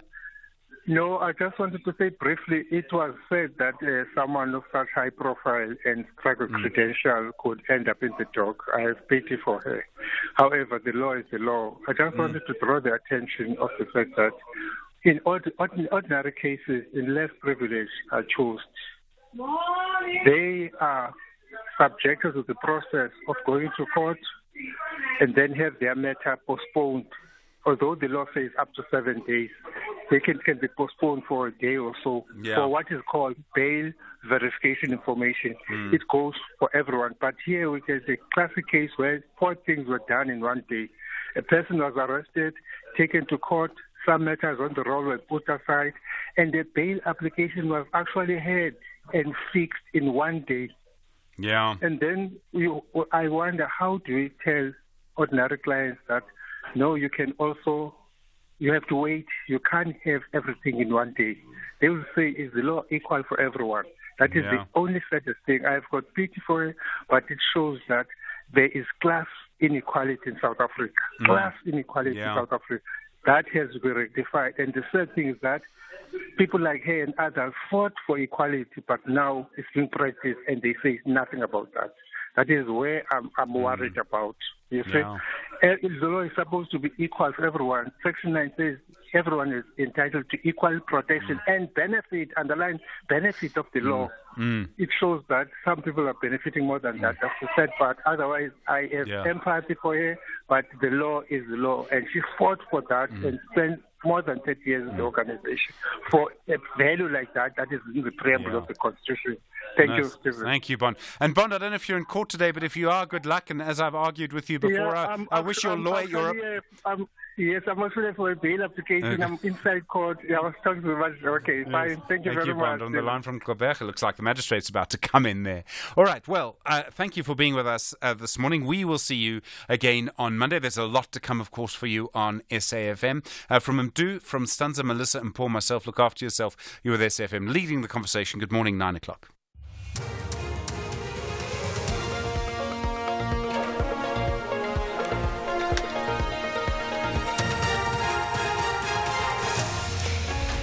In our top stories, SABC ready for the elections and US welcomes Gaza aid announcement. Good morning.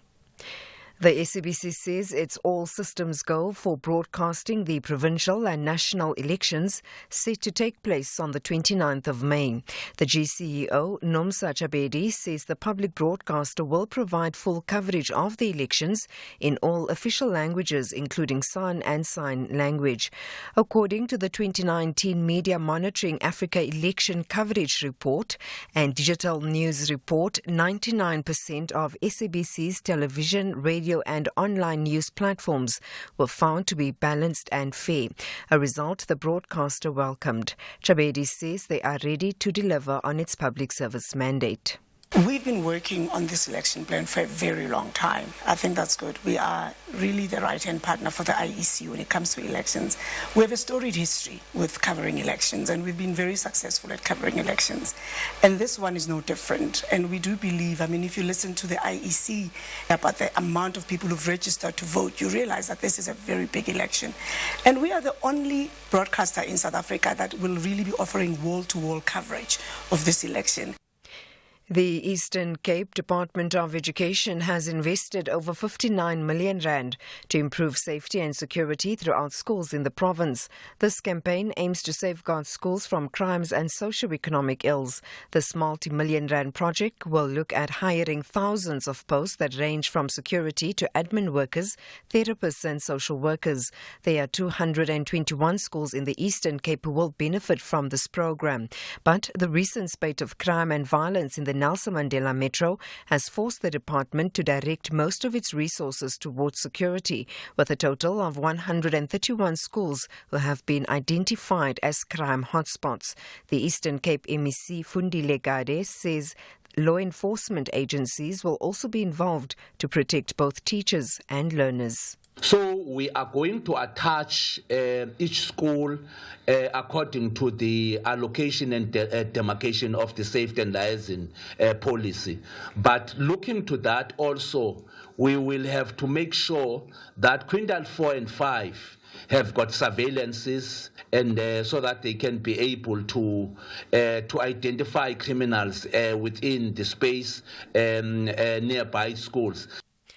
The family of a 13-year-old primary school girl who was allegedly raped by 4 secondary school boys last month at a school in Mahikeng in the northwest says the matter is taking a toll on the child. They say the fact that the perpetrators have not been apprehended also makes the matter worse. The family is calling on authorities to expedite the investigation and ensure the perpetrators are brought to justice. They say a group of 10 police officers arrived at their home to question the child about the incident. During the interview, one of the officers reportedly made a statement alleging that the child was lying, leading to a significant shift in a statement. Her mother explains. According to me, I believe the police think the child is lying about being raped, even though there is evidence that she was. That is why they are telling her to tell the truth. They don't believe her story of being raped. Rwandan President Paul Kagame says the East Africa Community and the SADC peacekeeping forces should have worked together to bring stability in the eastern part of the DRC. Speaking exclusively to the SABC, President Kagame says this would have helped to address security challenges in the DRC. 2 South African soldiers were killed and 3 wounded in February when their military base was attacked. South Africa deployed its troops in the DRC as part of the SADC peacekeeping mission, which Kagame says could have been avoided. The way it happened was as if the East African forces should not be there. They are not doing what Tshisekedi wants. Therefore, SADC should move in and actually do what Tshisekedi wants. But now, between these 2 positions, what is the meaning? Or what is going to be the solution? How is peace going to come about when even these regions don't seem to work together or speak the same language? And finally, the United States has welcomed an announcement by the Israeli government to allow more humanitarian aid to enter Gaza. It came after a phone call between the US President Joe Biden and the Israeli Prime Minister Benjamin Netanyahu. The BBC's Will Vernon has more. In a statement, the White House National Security spokesperson Adrian Watson said Washington welcomes the steps announced by the Israeli government, but that the measures must now be fully and rapidly implemented. Earlier, during a tense call with the Israeli Prime Minister, President Biden had specifically requested the 3 crossing points be opened or enhanced for the delivery of desperately needed aid. This was a significant shift in US policy, the first time that Washington has attempted to leverage American aid